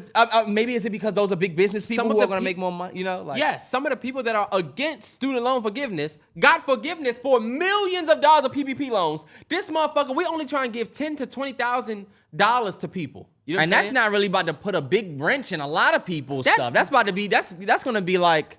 Yeah, some of these people, even if you went to like an 8-year or 12 years of school, you might have a couple $100,000. They had millions of dollars in PPP loans. One thing I will say, they said that at an estimated cost of $400 billion, this policy would have been among the most expensive actions in U.S. history if Biden were to do that. Yeah. So it would be, it would be an expensive move. We're just bringing this up to y'all to let y'all know we ain't getting it. Did you get the text? I mean, did you get the email? Yeah. That was a heartbreaking email. Hey, this is the Department of Education. Supreme Court threw it out, so I know we told y'all was going to get money, but you're actually not. Wow. And payments are due. Now, all I think about is the people who might have been preparing their life around this. People who probably said, you know what? I'm going to start paying on my loan. Oh, well, you know what? I'm not going because they're going to forgive it anyway. Now you got to now we all have to. Do we get any compensation for that? I mean, what's going on? Think about taking a step further. Think about the people that voted for Biden because that was in y'all plan. The people that stood at your rally when you said that we're gonna make sure we get rid of student loans. Yeah. So that was gonna be my last question. And that's where a lot of people had an issue with Biden because people felt like it was an empty promise. The Supreme Court has already swung to, not wanting to. It's 6-3 now with Republicans and Democrats. They're never going to be able to pass. It's certain shit that they probably just not gonna be able to pass because they're not going to be able to swing the Supreme Court. And a lot of people felt like Biden knew he wouldn't get that joint passed, but he just did it to get motherfuckers to vote for him. And that's what I said. It seems like when you vote for these presidents, they say things that they're hopeful of when really it doesn't come down to them. Like, Biden can't become president and then say, okay, I'm going to put a plan in place to fix this. He has to propose a good enough plan for everybody to pick. But if the world goes to shit, he takes all the credit. So, and it's a weird thing. Yeah. And my question, I have a question. This is my question. I pose it for all of you motherfuckers that are political science majors or just know politics or have a problem. Every time we talk politics, it's one of y'all that says, Jesus Christ, of politics takes. Yeah. So my question is, what the fuck is the point of the president if they can't do shit because of the Supreme Court? Like, Barack couldn't do, look, all the shit that Barack wanted to do that he couldn't do because of the Supreme Court. It's like, you really are just the president for what? You can't do shit for real. You can do certain things. Like appoint a new, Trump did the right thing. He appointed 2 Supreme Court justices from their side. So now, if we pose some shit, 6-3, we got you. Oh, it's almost like if I got a split table, you need to watch Sons of Anarchy. Nah, yeah, but I mean, split table seem like better because we got more of a. It is if the split is even or your way. Or your way. Like, let's say I'm VP and you president, and I say, let's take some shit to the table and we vote. But 6 of the motherfuckers at the table are loyal to you. Damn, It don't matter what the thing is on the table. Yeah. I'm always going to lose the vote. It's a weird thing, y'all. I don't know. But for the people who was expecting student loans to be forgiven, Damn. forgive them. Now we got to forgive them. Did you see Shorty on the TL that said, I feel like black people make spaghetti better than Italians? Let me tell y'all the honest truth. I used to work with this guy named Carmen. You remember Carmen? Mm-hmm. Carmen brought me his wife's spaghetti one time. That was the best spaghetti I ever had in my life. Black folks. He got a black wife? Black folks. We make some bomb spaghetti, right? Mm-hmm. But let's just, if you've only had Italian spaghetti from Maggiano's or from a place that's like a commercial, there's a bunch of them. If you've never had an authentic Italian person make you some authentic Italian spaghetti, I just don't think we should do that. That's like somebody saying Asians fry chicken better than us. Right. And Because you got people who think look, that. You got people who do They think can that. fry some chicken. They can. But that same blasphemy Who that taught you... them that recipe, though? They know. Hey, look. They know. Let me tell you something. Italians say the same thing about the spaghetti. That's why I said that same blasphemy you feel about the chicken. How you know? Look, you can go look at the pyramids and we twirling noodles. How you know that ain't spaghetti? How you know that ain't spaghetti, Italians? We could have been doing spaghetti. Look at that twirl on there. Nah, that ain't bread. That's spaghetti. We've been doing that. All I'm saying is that same blasphemy you feel. I feel you. Yeah, I'll give it to the. I would. Because they were like, I mean, what we do is like, yo, what we do is cool. A lot of y'all just talk about how your mother made it 6 times a week. I was about to say, black folks, just because spaghetti was easy and we ate a lot of it, don't mean we do it the best. Trust me. I can't give us that. I give us a lot of things because there's a lot of things we did do first or better. I'll even Spaghetti, I had authentic Italian spaghetti. I can't say it. It's a real Y'all love getting y'all spaghetti, and what's that bread everybody love that I don't like? Texas toast. That crunchy ass bread. Oh my God! Y'all leave Terrance that bread in the oven. Texas toast. Leave the bread in the oven too long. It's hard as fuck. Crunchy ass crust. You know how people just don't like how stuff is supposed to be? They're like, McDonald's fries are too hot. All right, whatever. Like, you have a weird opinion. Like, he's like, oh, the bread is too hot. Oh, bread, Y'all leave bread in. Terrance, y'all Every leave time it I in used the to make oven too long. Texas toast, Terrell used to do the most. And then that shit smell up your house. All that garlic. I love garlic, but it smell up your house. That butter. I would never forget you made something in here that smelled for weeks. I made some, you don't know about that.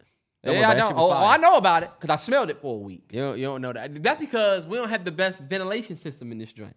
He talking about our fridge, y'all. This shit is Terrance, moving through the fridge seams. Terrance, no, it was not. It was because I cooked it in here and I used a bunch of spices. Oh, okay, yeah. I did want to say this about the writer's strike. Yeah. Just an update. I don't know if y'all saw, but basically, let me go to my bookmark because I bookmarked it. It says the studios and streamers reportedly have no intention on negotiating with the Writers Guild for several more months. Listen to this, Terrance, because I feel like you'll give a fuck about this. And I want to say this because I know there's some film lovers or studiers on this podcast. It says the end, this is from a studio exec. The end game is to allow things to drag on until union members start losing their apartments and losing their houses. So basically, basically the studios are like, y'all don't want to work? Fine. They waiting for y'all to crack and y'all are going to be homeless before the studio makes this change. Right? So yesterday, I'm sorry. This morning. That's nuts that they did that. That's Yeah, like, that's all right, wild. bet. They're put down. So they announced that the SAG-AFTRA, which is the biggest union that protect actors in Hollywood, they just announced a strike to start today because they were supposed to agree on a new agreement for actors that they could not come to, bro. Wow. And the biggest thing, a lot of people were like, well, why would SAG go on strike? And if you're not a film person, if you're just somebody that watches movies, I'll make this shit English for you. So basically, what we're seeing with with movies is if you're HBO and I was in Insecure, right? And you say, hey, Netflix, because y'all seen Netflix. Insecure is trending on Netflix. Just add it to my list. Right? Because that's dope. It's actually the first HBO show to cross out of HBO Max or Max into something else. Think about how random it was to see HBO. You click on Netflix and it does a little, you know that the HBO joint? Yeah. Like, why the fuck is this on Netflix? Yeah, how is this on Netflix? It was the first one they did. But think about, just to give you context, if you are Issa Rae or you're Lawrence, an actor, and you're a SAG actor, SAG protects your rights to residuals, health, fair pay, and all of that. That's the purpose of SAG. So at the highest level for like a Tom Cruise, I want to get paid more if y'all gonna be doing these deals with these companies for millions of dollars, and the company's raking in millions from going to Netflix, going to this person, going to there, but I'm not getting shit as an actor. I'm only getting my residuals from the film. I get nothing from that deal. But the whole reason people are gonna watch is because I'm in it. Okay, yeah. And another thing that SAG had was protecting actors. They proposed was higher base pay because of that. Okay. And then they proposed protecting actors from AI. We just saw the Jonas Awful joint on Netflix. Yeah, where they was playing with the fact that you could use somebody's likeness and through AI. And it's crazy because Netflix is one of the companies in the AMPTPT, which is the Association of Motion Pictures or whatever, that's a part of the, not trying to cave to the strike. Oh, okay, yeah. And Matt Damon was saying some real shit. He was like, even though you think about the big actors like Meryl and Jennifer Lawrence, there's a lot of actors that aren't making more than $26,000, $27,000, $28,000. Yeah. And if they don't hit that threshold, they won't get access to their health benefits. So they're really on strike for everybody. And I like that because it's like looking out. Because at one point, Meryl and Jennifer and them were the SAG, smaller, upcoming, yeah. And basically what this means is I was waiting for the writer's strike to be over because there's certain shit that I just really want to see. Like I'm like, damn, I need to pay the writer so we can watch Severance because I know they got a fire script for season 2. That cliffhanger was crazy. Yeah. But now there's going to be certain sets that get put on hold. Think about it. Writers was one thing, but now it's actors that are not going to work. When I heard the actors walked off of the Oppenheimer premiere or the Oppenheimer premiere, it's like, whoa, that's crazy because low key y'all are you want people to go see this movie, but I was thinking, man, I wonder if that was like a SAG order, like leave. And it's like, yo, I fuck with this film. I love everybody here, but I have to leave. Yeah. I wonder if it was one of them situations. That 100%. It's a protest. So I'm sorry, yeah. It's a strike. So if you're SAG, it's like dip. Yeah. you're gonna be on the side of the actors, or you're gonna be on the side of the studios. And it's crazy because Bob Iger, the dude that took over Disney, came out and said this is ridiculous. They're asking for is ridiculous post-pandemic. But you just got a $15 million raise. Right. You know what I'm saying? So that's what people are saying, like, We watched a clip of a lady from it's not the nanny. What is it? it is a nanny. Oh, so that is She her. is she's the president of the Screen Actors Guild. I was just telling Boo, I was like, yo, she took her shit and said, oh, I bet I'm staying in. Yeah. Like, to That's see her head standing honcho. up there talking about how we got to take a stand, I said, look at you up there running Fran shit. Dresser. She is the head of the whole shit, CEO. Shout out to her. Yep. But just like we stood with the writers, we got to stand with the actors now, and I'm just letting y'all know it's a lot of content that we probably won't get. Mm-hmm. And they were talking about how remember House of Dragon was talking about how we got our scripts clear before whatever.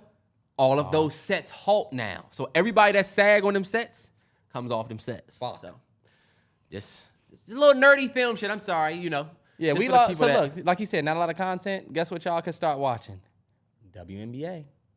WNBA is on the rise. You can get you a school. Everybody has a city they live in. Bron gave Asia Wilson a shout out. That was And dope. I was going to tell you, for the king to get up there and talk about how he's not leaving the game, and the last thing that the king of the sport, the face of the NBA, the last thing he does is shout out the face of the WNBA. And he says, go and support those women over there and what they doing.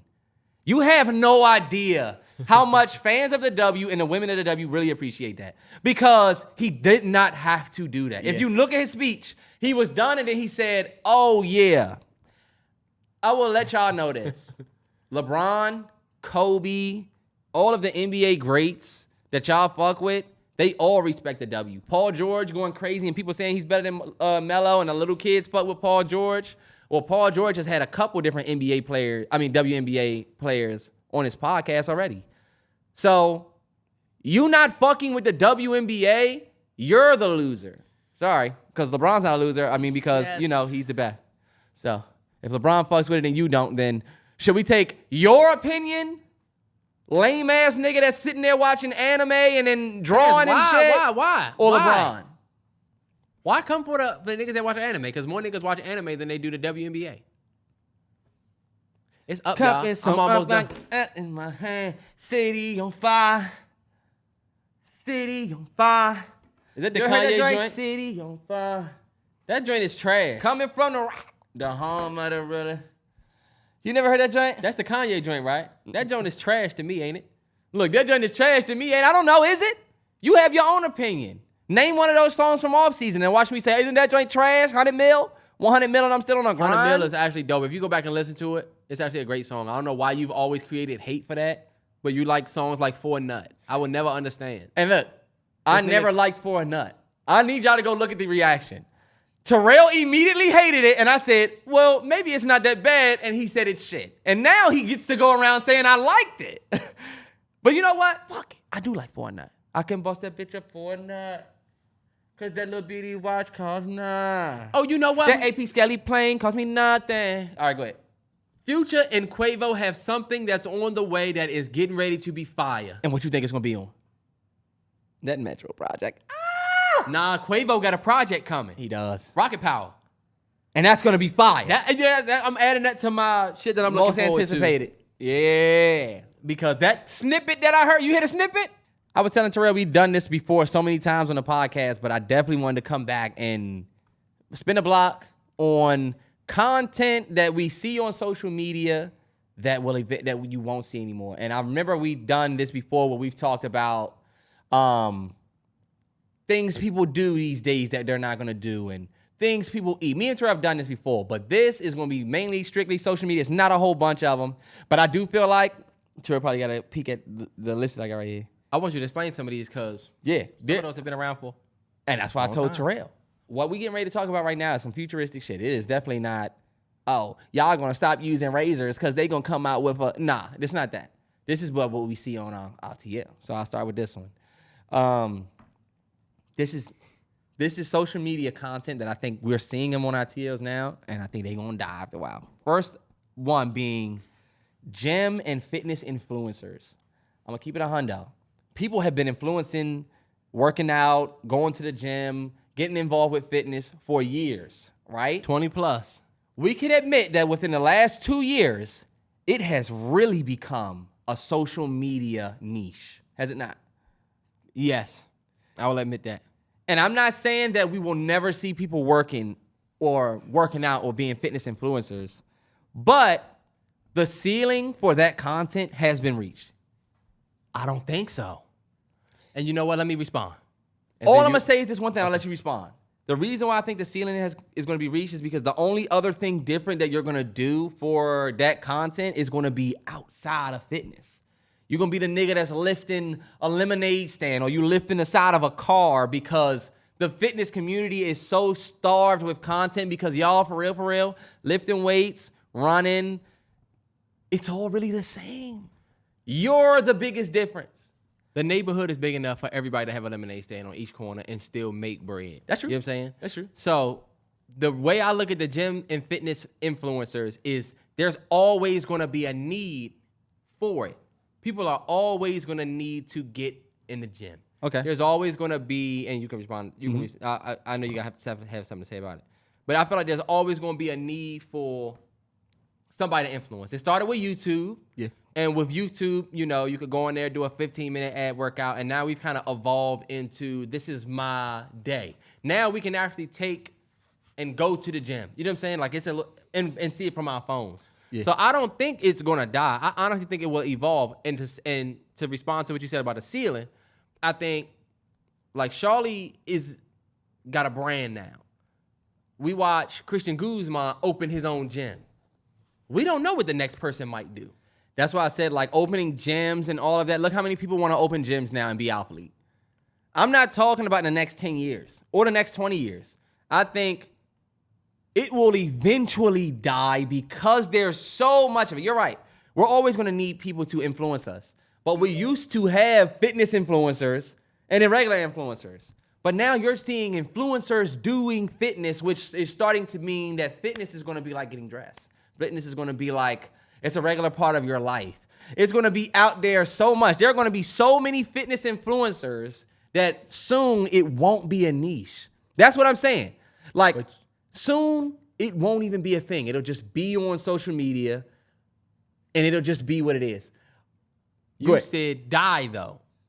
What do you mean by that? Because I don't think it'll ever go away fully. I think it is kind of oversaturated right now, but I don't see it not being there. So that's my, when you say die, when I say die, maybe you're right because die sounds like it won't be there. I just mean it won't be the niche that it is anymore. I truly believe that the people who post fitness content, we're going to see it die. Like, we're going to literally see people not give a fuck anymore. Yeah. We all know that there's options to work out, and if we want to tune in, we can, but like, I think we really got to see the fitness community turn into like everybody's doing fitness now, but soon, watch. That's true. That is actually very true about the fitness industry. It is becoming a popularity contest, a fashion contest. Y'all know how I give it up. I love all of them. I love it. But it is a lot. You know what I'm saying? And you know what, Terrell? You're right what you said, and what I'll respond to what you said is you're right. The real fitness influencers will always be around. For sure. But people saying, I'm in a fitness now, we doing fitness, you're going to see that in. Watch. For sure. 100%. Next thing that I got on this list, y'all probably understand it. You're listening to it right now. You probably can see the writing on the wall. Podcasting is on the way out. Yeah. And do you know why? Everybody is talking. Everybody is doing it. Yeah.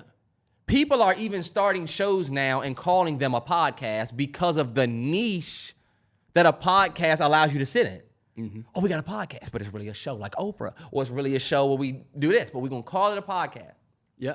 And I feel like with so many people talking, it's going to get to a point where people are just sick of everybody having this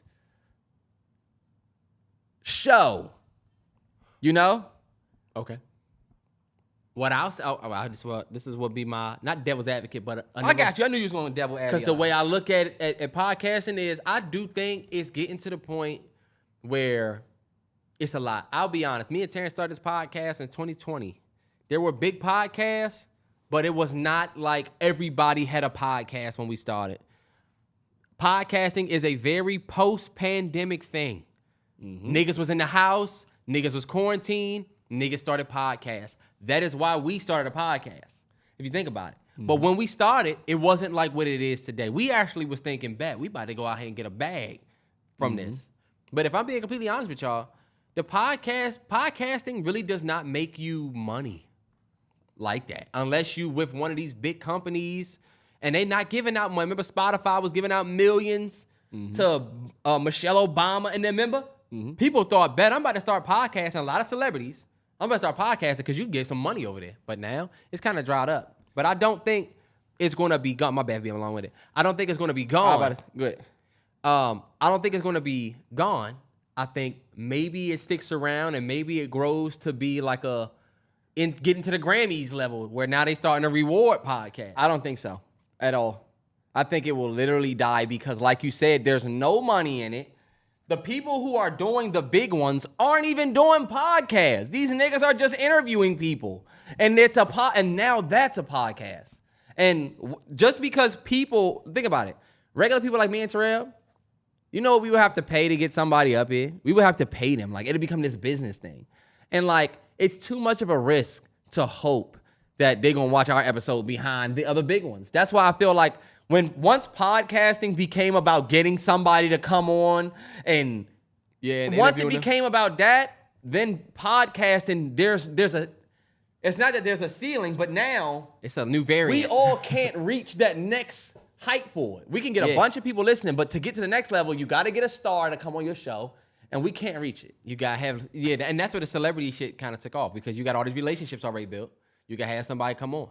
Yeah. But they do say that more people listen to podcasts now, or what podcasting is now, than music, not than music, but than they've done before compared to music. Mm-hmm. Like people are now listening to more podcasts. You know, in polls, they'll say, I actually listen to more podcasts than music. Even me. Yeah.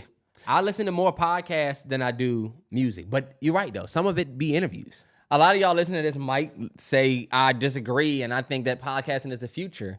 And believe it or not, I disagree with you. I think because it's so oversaturated, I think it'll be cooler to not say anything after a while. I think everybody's opinion being so loud for years. I ain't saying podcasting is going in 10 years, but I don't see it being like the main medium or the main thing that we listen to. The next thing that was on this list was resort and vacay content.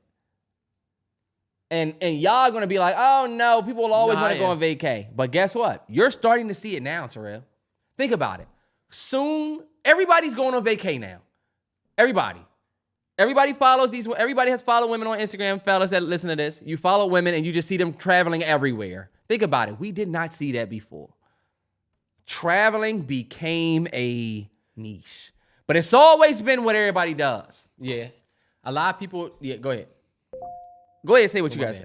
A lot of people do travel just so they can get that dope pics. A part of traveling is capturing the memory and being able to say, yo, we was just here, you know? Mm-hmm. And I don't see how that's going to die because that's what I'm going to say. I love travel content. That's I be watching I watch resort reviews at home now. And I don't want y'all to think 5 years, 10 years. It's just once something becomes mainstream, it's not that people are not going to do it anymore. It's just the content gets oversaturated. Yeah. So it's one of those things where I feel like people aren't going to give a fuck anymore that you went to Paris. And this is my example. Did you see the dude that came out that was talking shit about Paris? Yeah, it's terrible over there. And there was another girl that came out and was talking shit about some area that everybody loves. And to me, that is y'all seeing that people are starting to like low-key not give a fuck. Think about it. The hype of going to Paris is starting to die. People are starting to say shit like, man, Paris is overrated.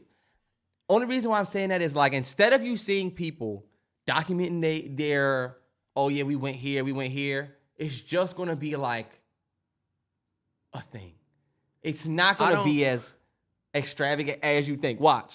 I don't know. Like, look, Bo and Brianna just went to Turks. Mm-hmm. And looking at their content made me want to go to Turks so bad. You know what I'm saying? Yeah. You're right about some of the, like with it, but with Paris, if they didn't have bruh to come out and say this joint is trash, niggas would still go. You know what I'm saying? People would still, you would have never known Paris was dirty like that.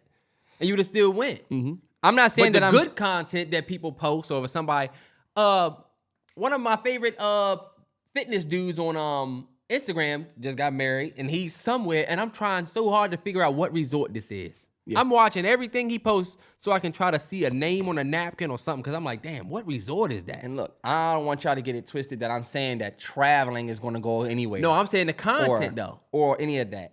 I think after everyone has been posting their content for 20 more years, y'all will see. I'm not talking about in 5 years. I want y'all to think about this. This is something that I put up on here. There's things that we used to do, content related, that we just don't do anymore because content has elevated. Like I put on here Pick Stitch. When Pick Stitch was out and y'all was putting one pick here and one pick here, low key, I never thought that was gonna go anywhere. Nah, yeah. I thought Pick Stitch, we gonna be doing this forever. We didn't see posting pictures that weren't square. Nah. And that's why I said low key, that was over 15 years ago that I used Pick Stitch and Textgram that we was using. That's why I'm saying we're gonna start, we're seeing the economy change, right? People talk about how we don't have a lot of money and people don't have a lot of money, but y'all sure are traveling a lot more. That shit is a and facade. doing a whole lot more.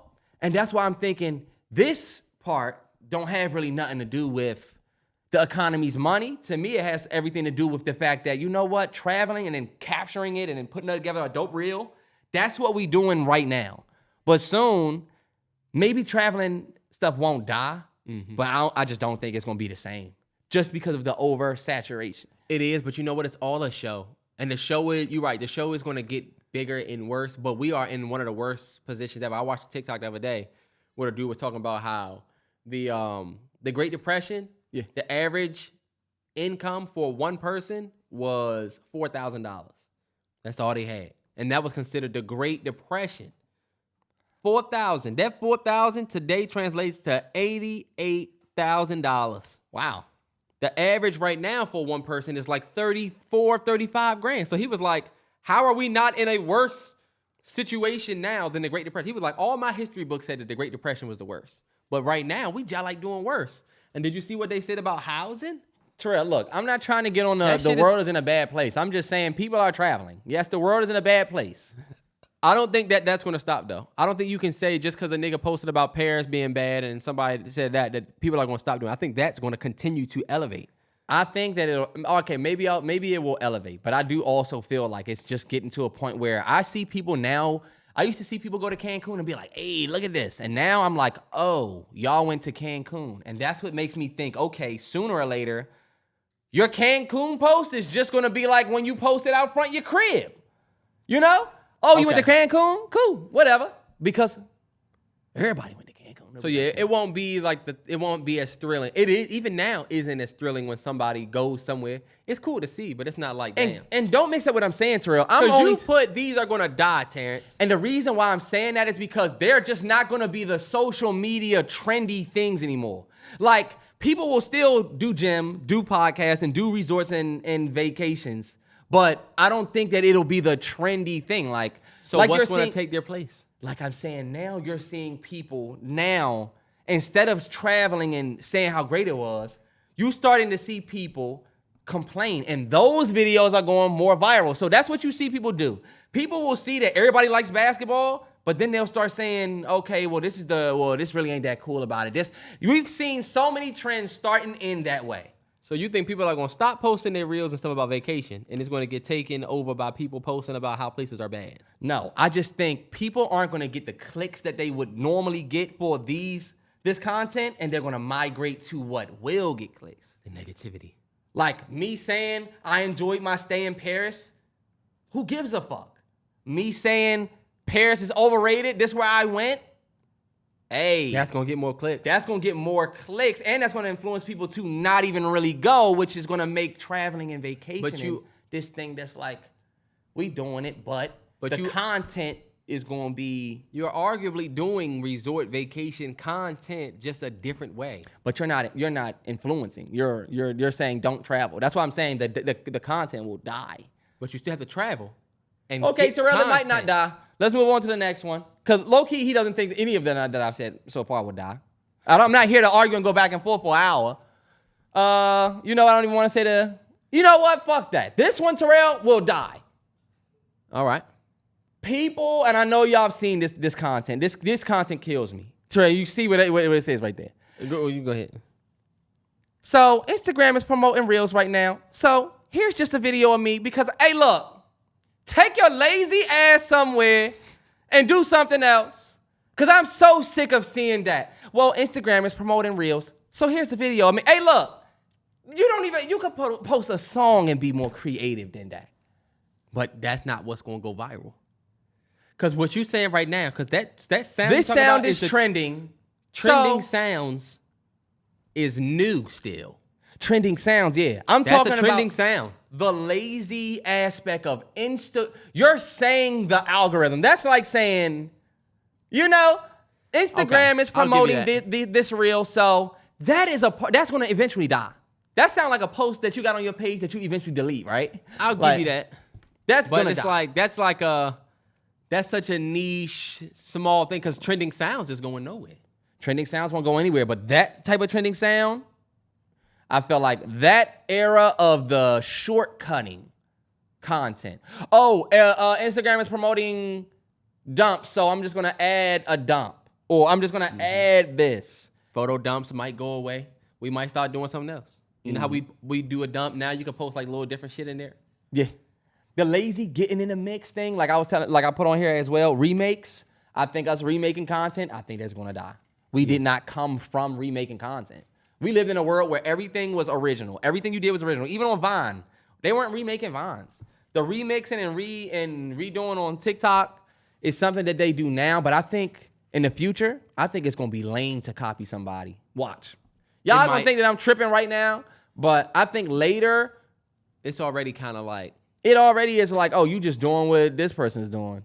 some people you'll like they TikTok, but they really got the sound from somebody who did the exact same thing, but theirs got more than It's the a other fact. person. It's I a don't fact. like. That's the one thing about TikTok that I don't like.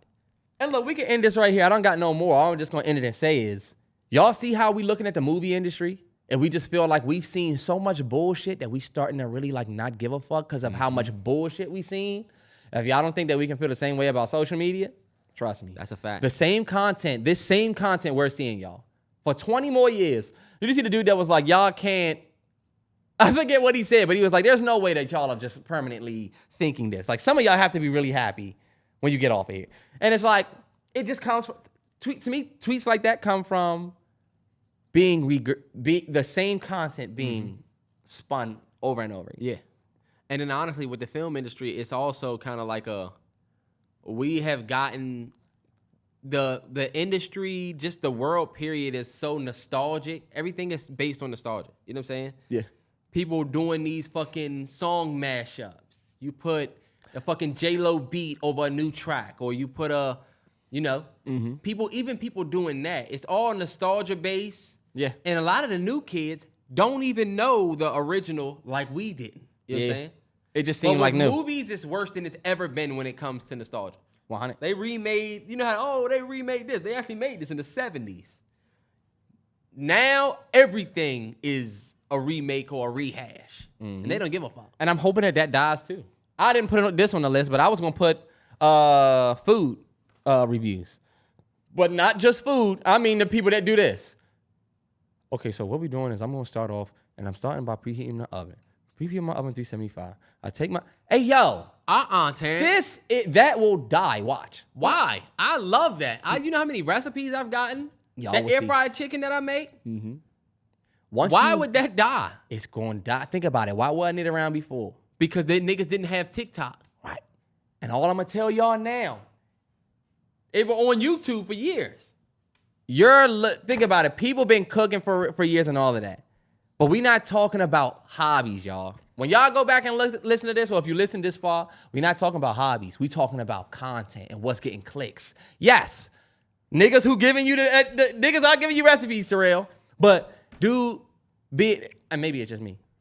People rushing through the receipts. So I'm about to get ready to take the chicken oil. Chicken oil, I put my chicken oil. It's like, yo, this is gonna die. This will die. I feel like everything that you think will die is not going to It die. will. How much of what we was Everything doing that you 10, 20, posted 15 is- years ago, we gonna still be doing? But you know Watch. what? Everything that you saying is going to die is in the middle of the biggest part of its growth. Gym shit, biggest growth that it's seen. Podcasting, biggest growth that it's seen. Resort and vacation content, biggest it's seen. Remakes, biggest. Same cooking videos. Nigga, do you know how long we've had Food Network? Yeah. That will never die. You know what you sound like? You sound like the nigga who heard from bruh who said, you know what? I'm about to take this big metal frame, I'm gonna put it in the air, and we're gonna fly everybody instead of getting on the bus. They're gonna say, you know how long we've been riding cars? You know how long we've been riding buses? Hey, look, I don't expect you to see what I see. Y'all gonna have to catch up and get there. Feel me? You'll see. I feel like that's unfair to say. You the nigga you're not saying that. You saying one day we gonna stop traveling. The niggas I will never not get in said cars. that. And it's Never like, said that. okay. I said the content. So what is it gonna be? I feel like niggas know what I'm saying. Because I never said that we're gonna stop doing any of these. The content will die. If you No, don't but understand the said word that- content, You said this will die. content that's working on social media now that will eventually I'm not saying die. people are gonna stop going to the gym, but I also don't think niggas will stop the boom of influencing. It won't. It's just the boom won't be a boom anymore. It's gonna be something else. You'll see. Y'all see what happened when Lori Harvey came out and said she did Pilates? It's shit like that. People don't want to do what everybody's doing. So once everybody is working out will just be what everyone does. People will want to post them doing something different. Once everybody's traveling, then me saying, look, think about it, Terrell. If I say I go to Paris right now, half you niggas won't really give a fuck. Half of you niggas won't say, oh my God, he went to Paris. But when we first started seeing people travel, it was. All I'm saying is it's not the hobby, y'all. It's the content. It ain't I feel gonna like be the on your content phone. is evolving and it's gonna keep. So you just watch me and Terrell agree to disagree? Because Terrell, what the fuck you want me to say? Yeah, you right. Fuck You outta the one here, that came with driving ass nigga. You came with this list of stuff Fuck that you outta said was here. gonna die, and you none look of it's like dying. you getting ready to go work on a truck driving Terrence, shit. what do you look like, boy? Cream of chicken? Fuck out of here. Cream of chicken? What are you talking about? This cream of chicken sweater you got on. This nigga has a hat on that says king and he's not a king. And what did your hat say? It's a stingray. Which You is what should have a look hat like. on that says Prince. You look like a stingray. We all got smoke for you for Steve Irwin, boy. We can't trust you or your family. The lion on your head is cross-eyed. You know that? So what? One Terrence, eye what you looking that way, one eye looking this way. How he gonna be king? And I don't see a mane. Is that a bear up there? It's a lion. He got a bear looking lion. Where the mane at? Terrence, Is that what a, we don't even is know that a what that is in lioness? your hat, boy. Or You know what a razorback look like? We don't know. It's you. A diamondback? You. what do you look? Is that Disney on the side? That's actually fire. Come on, man. This hat is fire. This nigga. Meanwhile, where did you get that hat from? This nigga should've got on the put you same on the hat hat. that a 58-year-old nigga got on. you got one of the best movies up from us growing up childhood, boy. Goofy. Fuck out of here. Goofy? I thought you was wearing a dad shirt. I thought you had a shirt that said dad. I do have a dad. I have a dad sweater. I thought that you was wearing that. And a hat that says dad? No. I don't have a hat that says dad. When I called you earlier, you looked like you had a hat that said dad. I had on my sweater. That's what I was doing the Attack on Titan for the Patreon. Oh, okay. District 9. Get that too. It's National Friday. McDonald's, Burger King, Arby's, Chick-fil-A, Five Guys, and Popeyes. McDonald's. McDonald's number 1. Who number 2? Chick-fil-A. I don't even give a fuck what y'all listen All I'm gonna as say the is, rest. all right, bet. Niggas McDonald's number one. All right, let me see. A lot of niggas will sleep on Five Guys. That's all I'm gonna say. It's fine. We'll have to do it. McDonald's number one. We'll have to do it. McDonald's number 1 is visually very comfortable. Number 1. Them Chick-fil-A waffle fries number 2. Fuck y'all. Them joints- Chick-fil-A they waffle changed the fries is recipe. better than them soggy ass Five Guys fries. You're if you ain't eating tripping. Five Guys, if you don't see the red and white around you, then the Five Guys fries, them joints toast by the time you get home. If you don't got an air fryer, you're done. A soggy Five Guys fry is still edible. A soggy Chick-fil-A fry, them joints turn into fucking mulch. You can't eat them joints. Soggy. And then you get them fucking turtlebacks. He's saying a soggy Five Guys fry. Like every fry ain't low-key soggy. Nobody Because they could- giving you the bitch in a fucking... They Terrence, putting the hottest fries. Five Guys is better, bro. Five Guys is better than Chick-fil-A fries. You know why? They give you way more. Chick-fil-A, if you get a large fry, they give you 7 waffle fries. Just big-ass waffles. I don't want this. Fuck this. Give me the Five Guys. Imagine if you get that Chick-fil-A sandwich with the Five Guys fry. Come on, bro. The grease bag, come on, bro. It's a staple. McDonald's. And niggas are sleep on Arby's. Chick-fil-A.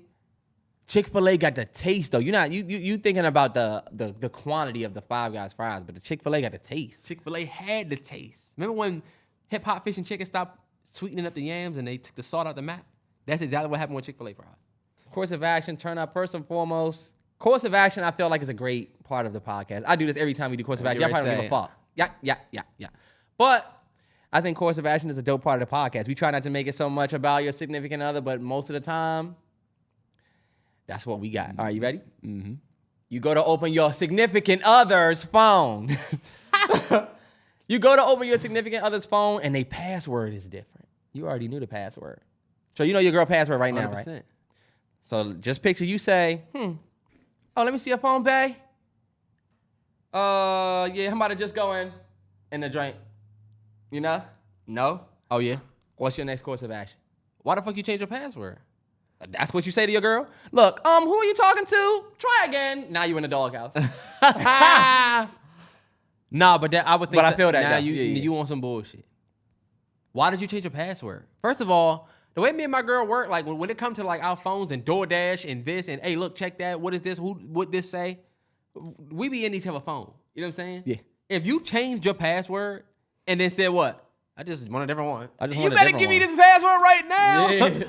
All right, what is it? So I know it. Yeah, like what we got? Fuck out of here. I told my girl, I said, if she changed her password, cool. Password change, I'm gonna change my password. Oh my God. Hey, this how you do it, right? And Your you girl said I gonna was pick your tit for phone tat. up and say, and then you gonna be like, what's wrong? And she gonna say, why is your password different? Why is your password different? She gonna do the most, right? And you you're gonna say, oh, you know what? I don't know. Hold on, wait. I think I might have left something on your phone. Let me see your phone real quick. And she gonna say, why? Terrance, why? And I'm gonna say, why do I just let me see your phone real quick. Why is your password? Now we both looking like this. So what do we do from here, Terrance? This is a fucking Mexican standoff. Now what? I honestly don't know. Like, what's the fucking Now point? we in a pickle. And now you're wrong. Now it's, I changed mine, but you changed yours. You a tit for I'm tat gonna ass say, nigga. why you change your password? Oh, okay. So what the fuck you change your password for? I thought we was doing new passwords, you know? I'm not gonna go through your phone. I ain't gonna say anything. You tit I'ma for just tat. change my password. It's like, nah. Real situation. Terrell, you know me, bro. Y'all know me. Terrell, Y'all you really know gotta me. ask I'm what he gonna- would do in this situation. Y'all know what I'm gonna do in this situation. I'm front door. I'm front door. I'm right there. He's a real. I'm not really look. He's boast, a I'm not real trying to boast it, silverback, brag and y'all. boast about it. He's a I real am. silverback. And when you're a real you're a what? Terrance, You're the think- monkey that matters none. A baboon. Yeah, we all don't right. even want to see you. You Planet of the Apes, but you the little one with the blue vest. And boy. you're not even a Caesar. real. You thought you was a king. That's why he wearing the hat. Because that hat remind me of Caesar from Planet of the Apes. What You're a you weird nigga. He's got the Planet of the Apes t-shirt. You the all right. You the nigga. You Planet of the Apes before he got the power. You like the nigga that plays the ape. He's proud to play an ape. He's a happy nigga. He's Andy- like, oh, apes actually see what they do. We First don't of all, give a fuck. Andy Serkis is a legend. You're not gonna He is. disrespect He Andy is. Serkis. But you're like him. You thought you was a real Couple Lion characters that he King? played that you look like. You a tit for tat ass nigga. You look like you was in a group called Tit for Tat, boy. You was look tat. like you look like you. You was tat, boy. Where's Tit?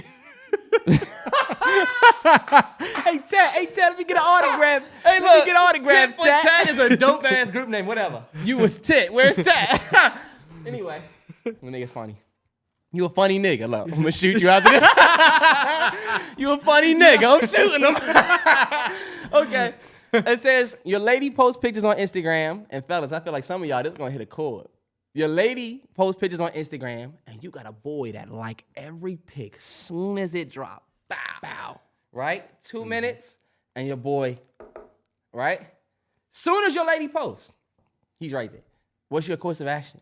Or look, is there a course of action? I would say, fellas, the best example I could give you is for everybody that played the OG Modern Warfare 2. Y'all remember the heartbeat sensor? Yes. The motherfucker was supposed to show up with that little red dot on your little screen. It's like, look, all right, I ain't gonna say nothing, but I ain't know gonna you say right. nothing, but I know you right I here. know you right here. Yeah. And that's my man. That's So my man. now when we all get together and we all saying what's up, I'm just might keep an eye My on heartbeat you because sensor my on. heartbeat sensor is on you right now. Because you might be an op. So when my girl say, hey, what's going on? Hi, hey, to everybody, I'm looking at where your eyes are. Nah, yeah, and then 'Cause I'm now I need to know if you really my man or not. right, and I'm looking at you funny for everything you do. When your girl say, oh, this, I was just thinking about maybe wearing something else. Your girl say something, and I'm looking right at bruh. Because he might be like, Right. whatever. Exactly. I'm going to keep it 100 with y'all. This is something that a lot of us will face. If your man like your girl pics, it's really nothing you can say.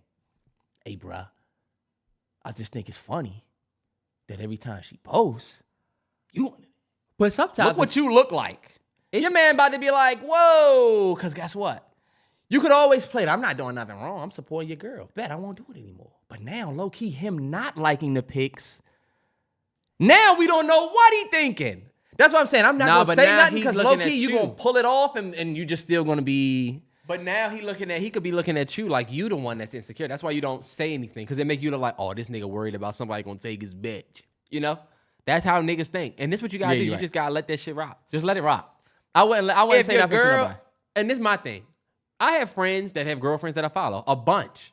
I don't like the pics of just them. Me neither. If she posts a pic of y'all or the baby or the movie or some shit, I might like that one. Yeah. I don't really like too much on Instagram like that, for real. You know what I'm saying? I'm not a double tappy type nigga, unless it's a reel that I want to keep or something that I want to show you. You know, I'm lying. I actually do like stuff. But if it's my man girl and she posts a selfie or like something, I'm not liking that. You know what I'm saying? Yeah. I just don't. I don't do Unless it. you in it, bruh. If y'all both in it, bet. Yeah. Or like even if you in the mirror back there and she say something like, you know, it got to be something like that. But If she on some my man if your my man girl shit. showing a leg or some shit or some ass and it's clearly one of them, I even got friends that have like young sisters that are like growing up, and you got to be like, this my man, lil sis. I feel like it's my little sis. Like I'm like, yo. Even there, you still, and look, like, Even that's that like I your won't. little sis. So you could get away with the like, but it's just the way shit, people don't think about the optics. Like, you could you get into the age though, Terrance, but you could be a creepy ass old nigga. See, but I'm not doing it. No, I I'm think- just yeah, saying, you're like, right, you're right. the age we at now, if you liking a joint that's fresh out of high school pics, Oh, and look yeah. away. No way. You know what I'm saying? And that's another thing. You don't really know on Instagram. You liking shorty pic, she's 16. What? That is my niece. That is my niece. We don't know that though. Think about the motherfucker that's saying, you liking my niece pics. Look at your niece. Nah, yeah. This is nuts. I'm not liking shit. Anyway, that's a funny one, y'all. But we both can agree. You just really just gotta let it fly. Yeah. Let it rock. Last Heartbeat. one. Last one. This one's a little bit of a whatever. You call your significant other at night and they text you back saying that they have company. They gonna call you back, right? You don't hear from them till the next morning. Terrance, Course of act. I'm riding over there. Ah, that's my nigga. I ain't know what you was gonna say.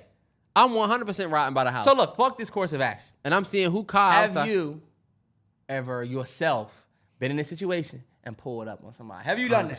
100%. Well, I have, but it was worse. It was honestly worse. I think I told this during the podcast. I linked up with this chick. Remember I told you I ended up seeing her at the Best Buy when I was working. She actually didn't know me. I linked up with this chick. We went back to her crib. I guess she just wasn't fucking with it. You I smashed? was a young nigga. No, I was young, and she was older than me. It was like, You laid her down real. no, look, I was 19. I was to do something crazy to you. She said, I'm leaving this nigga. I was 19. Okay, go ahead. I was 20. I was actually, and I was 18. It was before we went to college. I was 18. She was 23. You know what I'm saying? And I was like, I can't believe I'm talking to this older joint. And then it's funny as shit because I went over there and she was like, let's watch a movie or some shit. And she had this big ass sectional. And when she sat on the couch, I sat on this side of the sectional. I thought she was gonna sit next to me. She sat all the way on the other end of the sectional. And the movie was on. Matter of fact, when the movie, we was watching 106 in Park. Yeah. That's how long ago it was. And then I was thinking, you know, I'm a young nigga, so I'm thinking, I gotta try to find a way to get over there next to her type shit. So I'm thinking, I'm bullshitting. And all of a sudden she was like, I gotta go to the bathroom. She went to the bathroom, came out and was like, yeah, so like my friend needs me to pick them up. So I hate to do this, but you know, we're just gonna have to link up again another time. So I'm like, you good. So I left, right? But I knew she was lying. I knew she went in there, told somebody to call her, because somebody called her phone and said, bitch, come get me, type shit. Oh, okay. And she was like, what? I got you. And then she got the phone in front of me and it was like, what happened? My friend need a ride. Yeah. But I know she went in the bathroom and said, girl, call me in 2 minutes so I can get this nigga out of here. Damn yeah. So look though, I leave and I was driving the green Honda we used to have. If y'all OG watch the vlogs, that green Honda, yep, I was riding in that. I rode to the Lidos. I got all the way to the Lidos in Upper Marlboro by Sasson Field. And I turned around. Something told me, I don't think she was really left. Because she drove a little Mercedes compressor that sat in the driveway. When I left, I came back and it was a Impala in the driveway. And her car was there. So I'm like, she had me leave and had another nigga come through. Maybe her real man or somebody. Damn yeah. And then, fast forward, I'm hot shot running the home theater department in Best Buy at out Springfield. And they like, yo, they need a manager over to home theater. I go over there and see her and this nigga. How long ago was that since y'all seen? This was college when we did this. So that was 2000. We graduated in Oh, so it was years later. 2012. So think about it. It's 2017 now. It's 5 years later. Yeah. So, and I'm that nigga. In now. Best Buy. No, I'm talking about 2017 was a great year for me in terms of women. Oh, okay, yeah, But- you was that nigga in 2017. So I see her and the dude, and bro, she act like she had never seen me or never knew me before in my life. And I know when we made eye contact, she said that. Her man asked me for a 24-inch. Hey, bro, we just want to get this little TV right here, bro. Oh, and she was talking to you like she ain't He know was you. a great nigga, too. That's how it be. And she just didn't say shit the whole time. And I'm like, You be like, damn, bruh's a cool nigga. and you know what's crazy? She ended up following me on Instagram. Bitches are, you ever been to the clip? Oh, she followed you that day. Yeah. Bitches are so weird. Remember, bitches are weird. Mm-hmm. It's like, what the fuck? But yeah. Loser. You saw me. You ain't say shit. You ain't remember me. I'd have aired your ass out if you followed me on Instagram. I'm not gonna lie, bro. I cried. Oh! I definitely cried that day too after high school when I was riding home. After that, I was so down because I was like, damn, like I ain't do shit. Like she ended up having another nigga come through. Fellas, that shit turn you into a man. I got a son now. I already know he gonna have some heartbreak. now know you what I'm saying? see all of this that you have said. Uh-huh. And I ain't cut you off not one. Terrance, I'll let you get your shit off sometime. What did you want to say? Go ahead. Nothing. Go ahead. I'm just saying, like, I hope that you can see that I be letting you tell long stories and I don't cut it off or whatever. But it seems like when I'm telling a story, you talking, and then if I go too long, this nigga's he'll bitch. All right, go ahead. In Terrance. that You're situation, mad 'cause I said a no, nice long because story. first off, we you supposed to didn't be even talking about this, and you telling this long ass story. We 2 hours and 30 minutes into this. It's in the course of action. You asked me if I ever and did. I that. didn't know you was getting ready to tell a tale. I didn't know I had a buffer. Fuck this. I nigga. should have got some popcorn. I would have been finished. I'm just shitting on him. And I'm just giving him a hard time. But I actually appreciate him giving that example. And it's funny you say you was sitting there on the other side of the couch. Fellas, real quick. If your girl ever sitting on the other side of the couch and you sitting over there, you need to make it be known that she is a wuss. You're sweet for it. Not your girl. Because I'm though, going right? to keep it a hundo. One thing we know about these women is this, oh, when I get over there, I am attacking you. I'm doing all of this. Oh nah, yeah, that shit is just for that shit just. You're running your fucking mouth. You're going to come over here and just wait for me to do everything. Remember the we gonna fight days? Yes, man. We going to fight, but when we get over there, you sitting over there by the pillow. Nervous as shit. And then you want to talk about niggas when we leave. You want me to just pull my dick out and walk over to you while you over there nervous? Bring your ass over here. Oh, what the fuck am I over here for? I lived that life too, Terrell. I grew up that life too. You're sitting over there, but then when I leave, you want to say that I was scared or some shit. I'm in your crib, and you acting like you ain't even living here. Walk me around this motherfucker. Nah, Show me y'all Terrance, cooler. Show you me were y'all. supposed to be on your Quincy McCall, but you wasn't. You was on some bullshit. Yeah, see, you want me to come over You there? wasn't on your Quincy McCall. Real You supposed to niggas- hop through that window and just drop the drawers on the bed. What you talking about? That's Look, what Quincy McCall did. jumped through the window that he been jumping out of, and Shawty was sitting on the bed. My thing is this: you do get with these girls who are fellas. You'll get with a girl. She look like I said. She talking all of this shit before. When you get over there, you don't know that you got to be Quincy McCall and go 100 and pull your dick out. So guess what? And then if you do that, Shawty sitting over. Think about how much of a risk that is. yeah. Oh my god! Like yo. Now you a sexual thought you wanted predator. to see my dick. Because she was saying all that in the text. She said she was the throat goat in the text. That ain't gonna fly on the But now you TL. don't want to see my dick. Oh, the Look, now I yeah. sound ridiculous. You don't want to see my. And look, all I'm gonna say is this: Shawty sitting over there, and you sitting over here. Right back. I'm gonna just think about it. What am I do? What am I put a move on you for? You look like you don't want no move. If I leave, I've definitely sent a text that literally says your ass was sitting over there the whole night. Yeah. You'll start some shit with me real quick if I leave. First off, if I come over there and then we just sitting there like that and you over there. Remember, I drove a 2017 Days when Terrell was such a man. I was trying to figure shit out. No, you wasn't. Were you? Yeah. And I wasn't a great guy in 2017. Oh no, you weren't. That was right before I ended up getting in a relationship. Uh-huh. Them days was rough. But what? I rode hour out there with Shawty. Cause I used to fuck with Terrell's girlfriend, Ja-like. Drove all the way out there. We sat there. We watched B-movie. I don't know why I remember the movie. Probably because I watched the whole fucking thing. We sitting there watching the movie. I got up and left. I'm driving home an hour like, what the fuck was that bullshit? Terrance, that is not what happened. We had a good time. We had drinks. I'm not talking about when I went with you. I'm talking about my solo move. When I went out by myself. Oh, yeah, you did. Yeah. Oh, I know he was just coming to sit on the couch.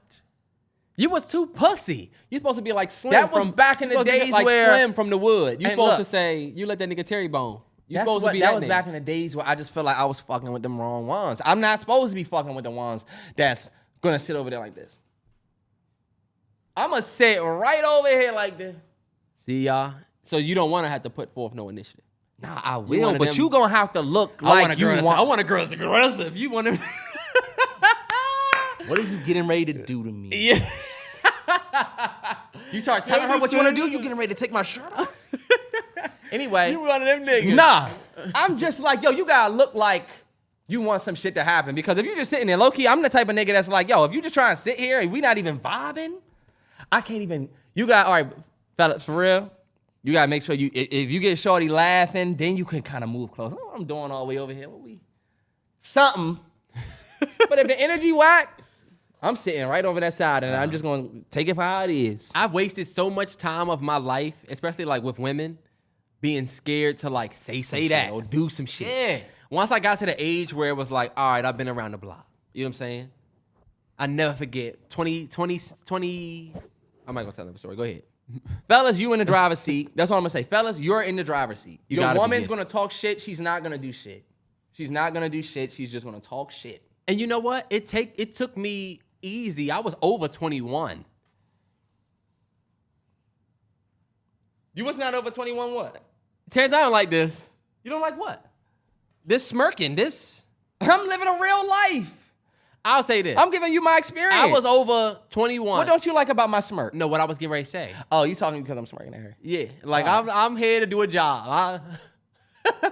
I'm not talking about my situation. I was over 21 before I really started to like really pop my shit. You know what I'm saying? Yeah. I was at least 23, 24 where I was like, all right, but I'm confidently popping my shit.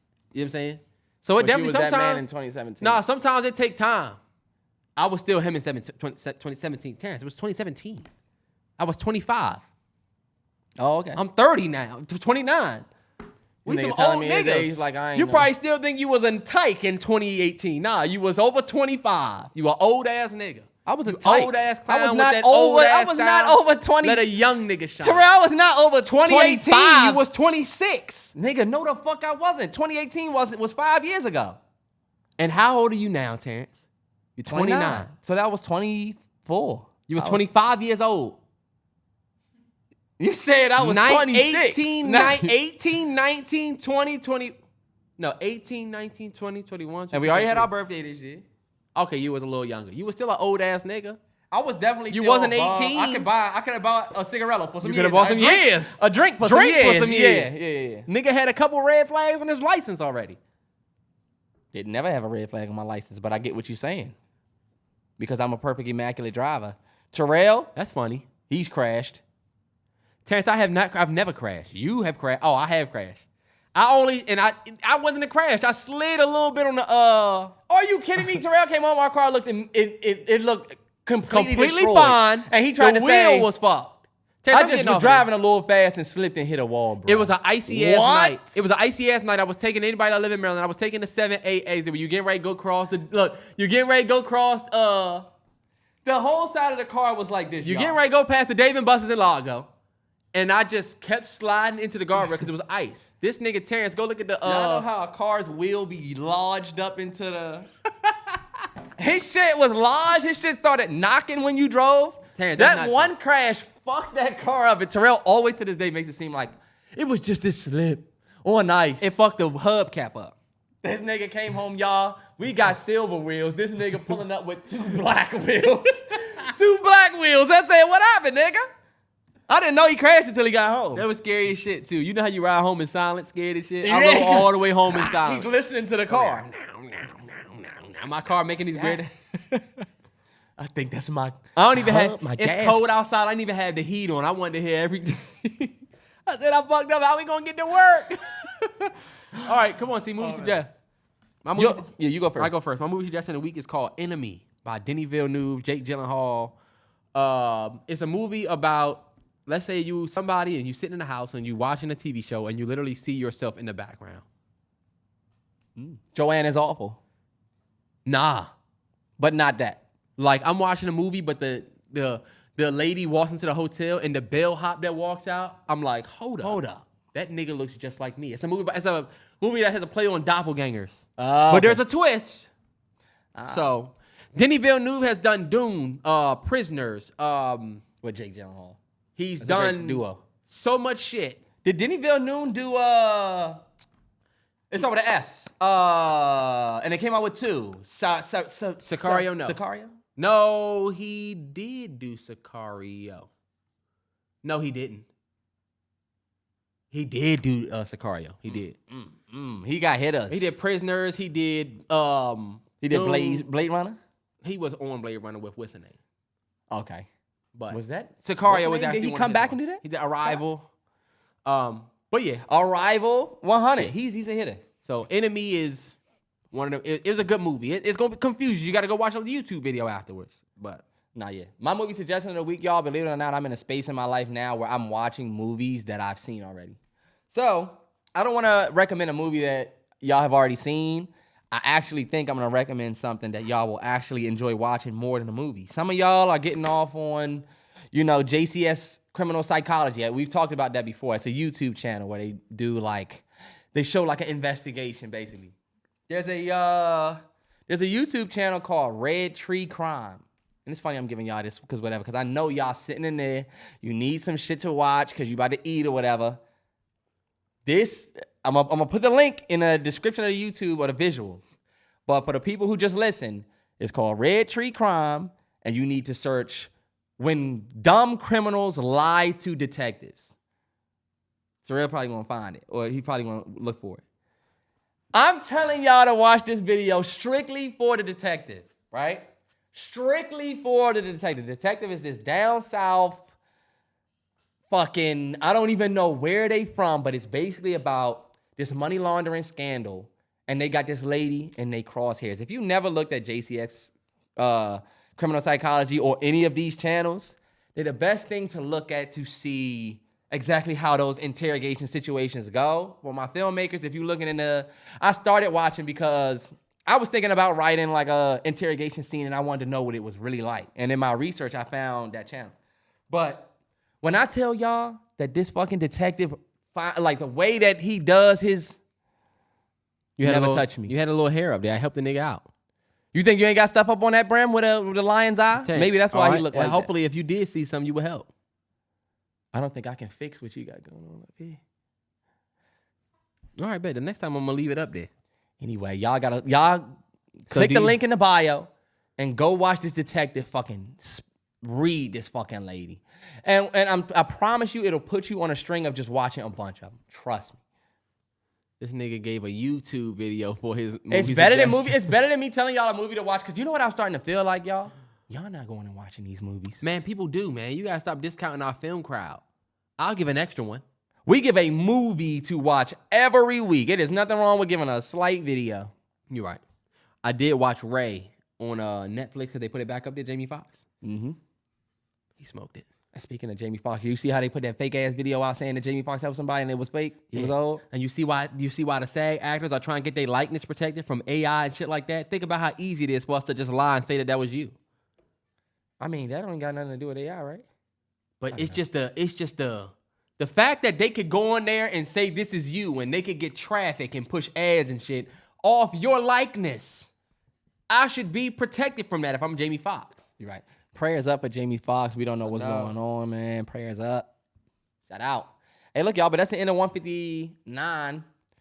Turn up, everybody. Have a happy Friday. Safe weekend. I don't think it's too much going on, but come on, y'all. Nah, for real, man. Y'all stay safe because the weather is up and down.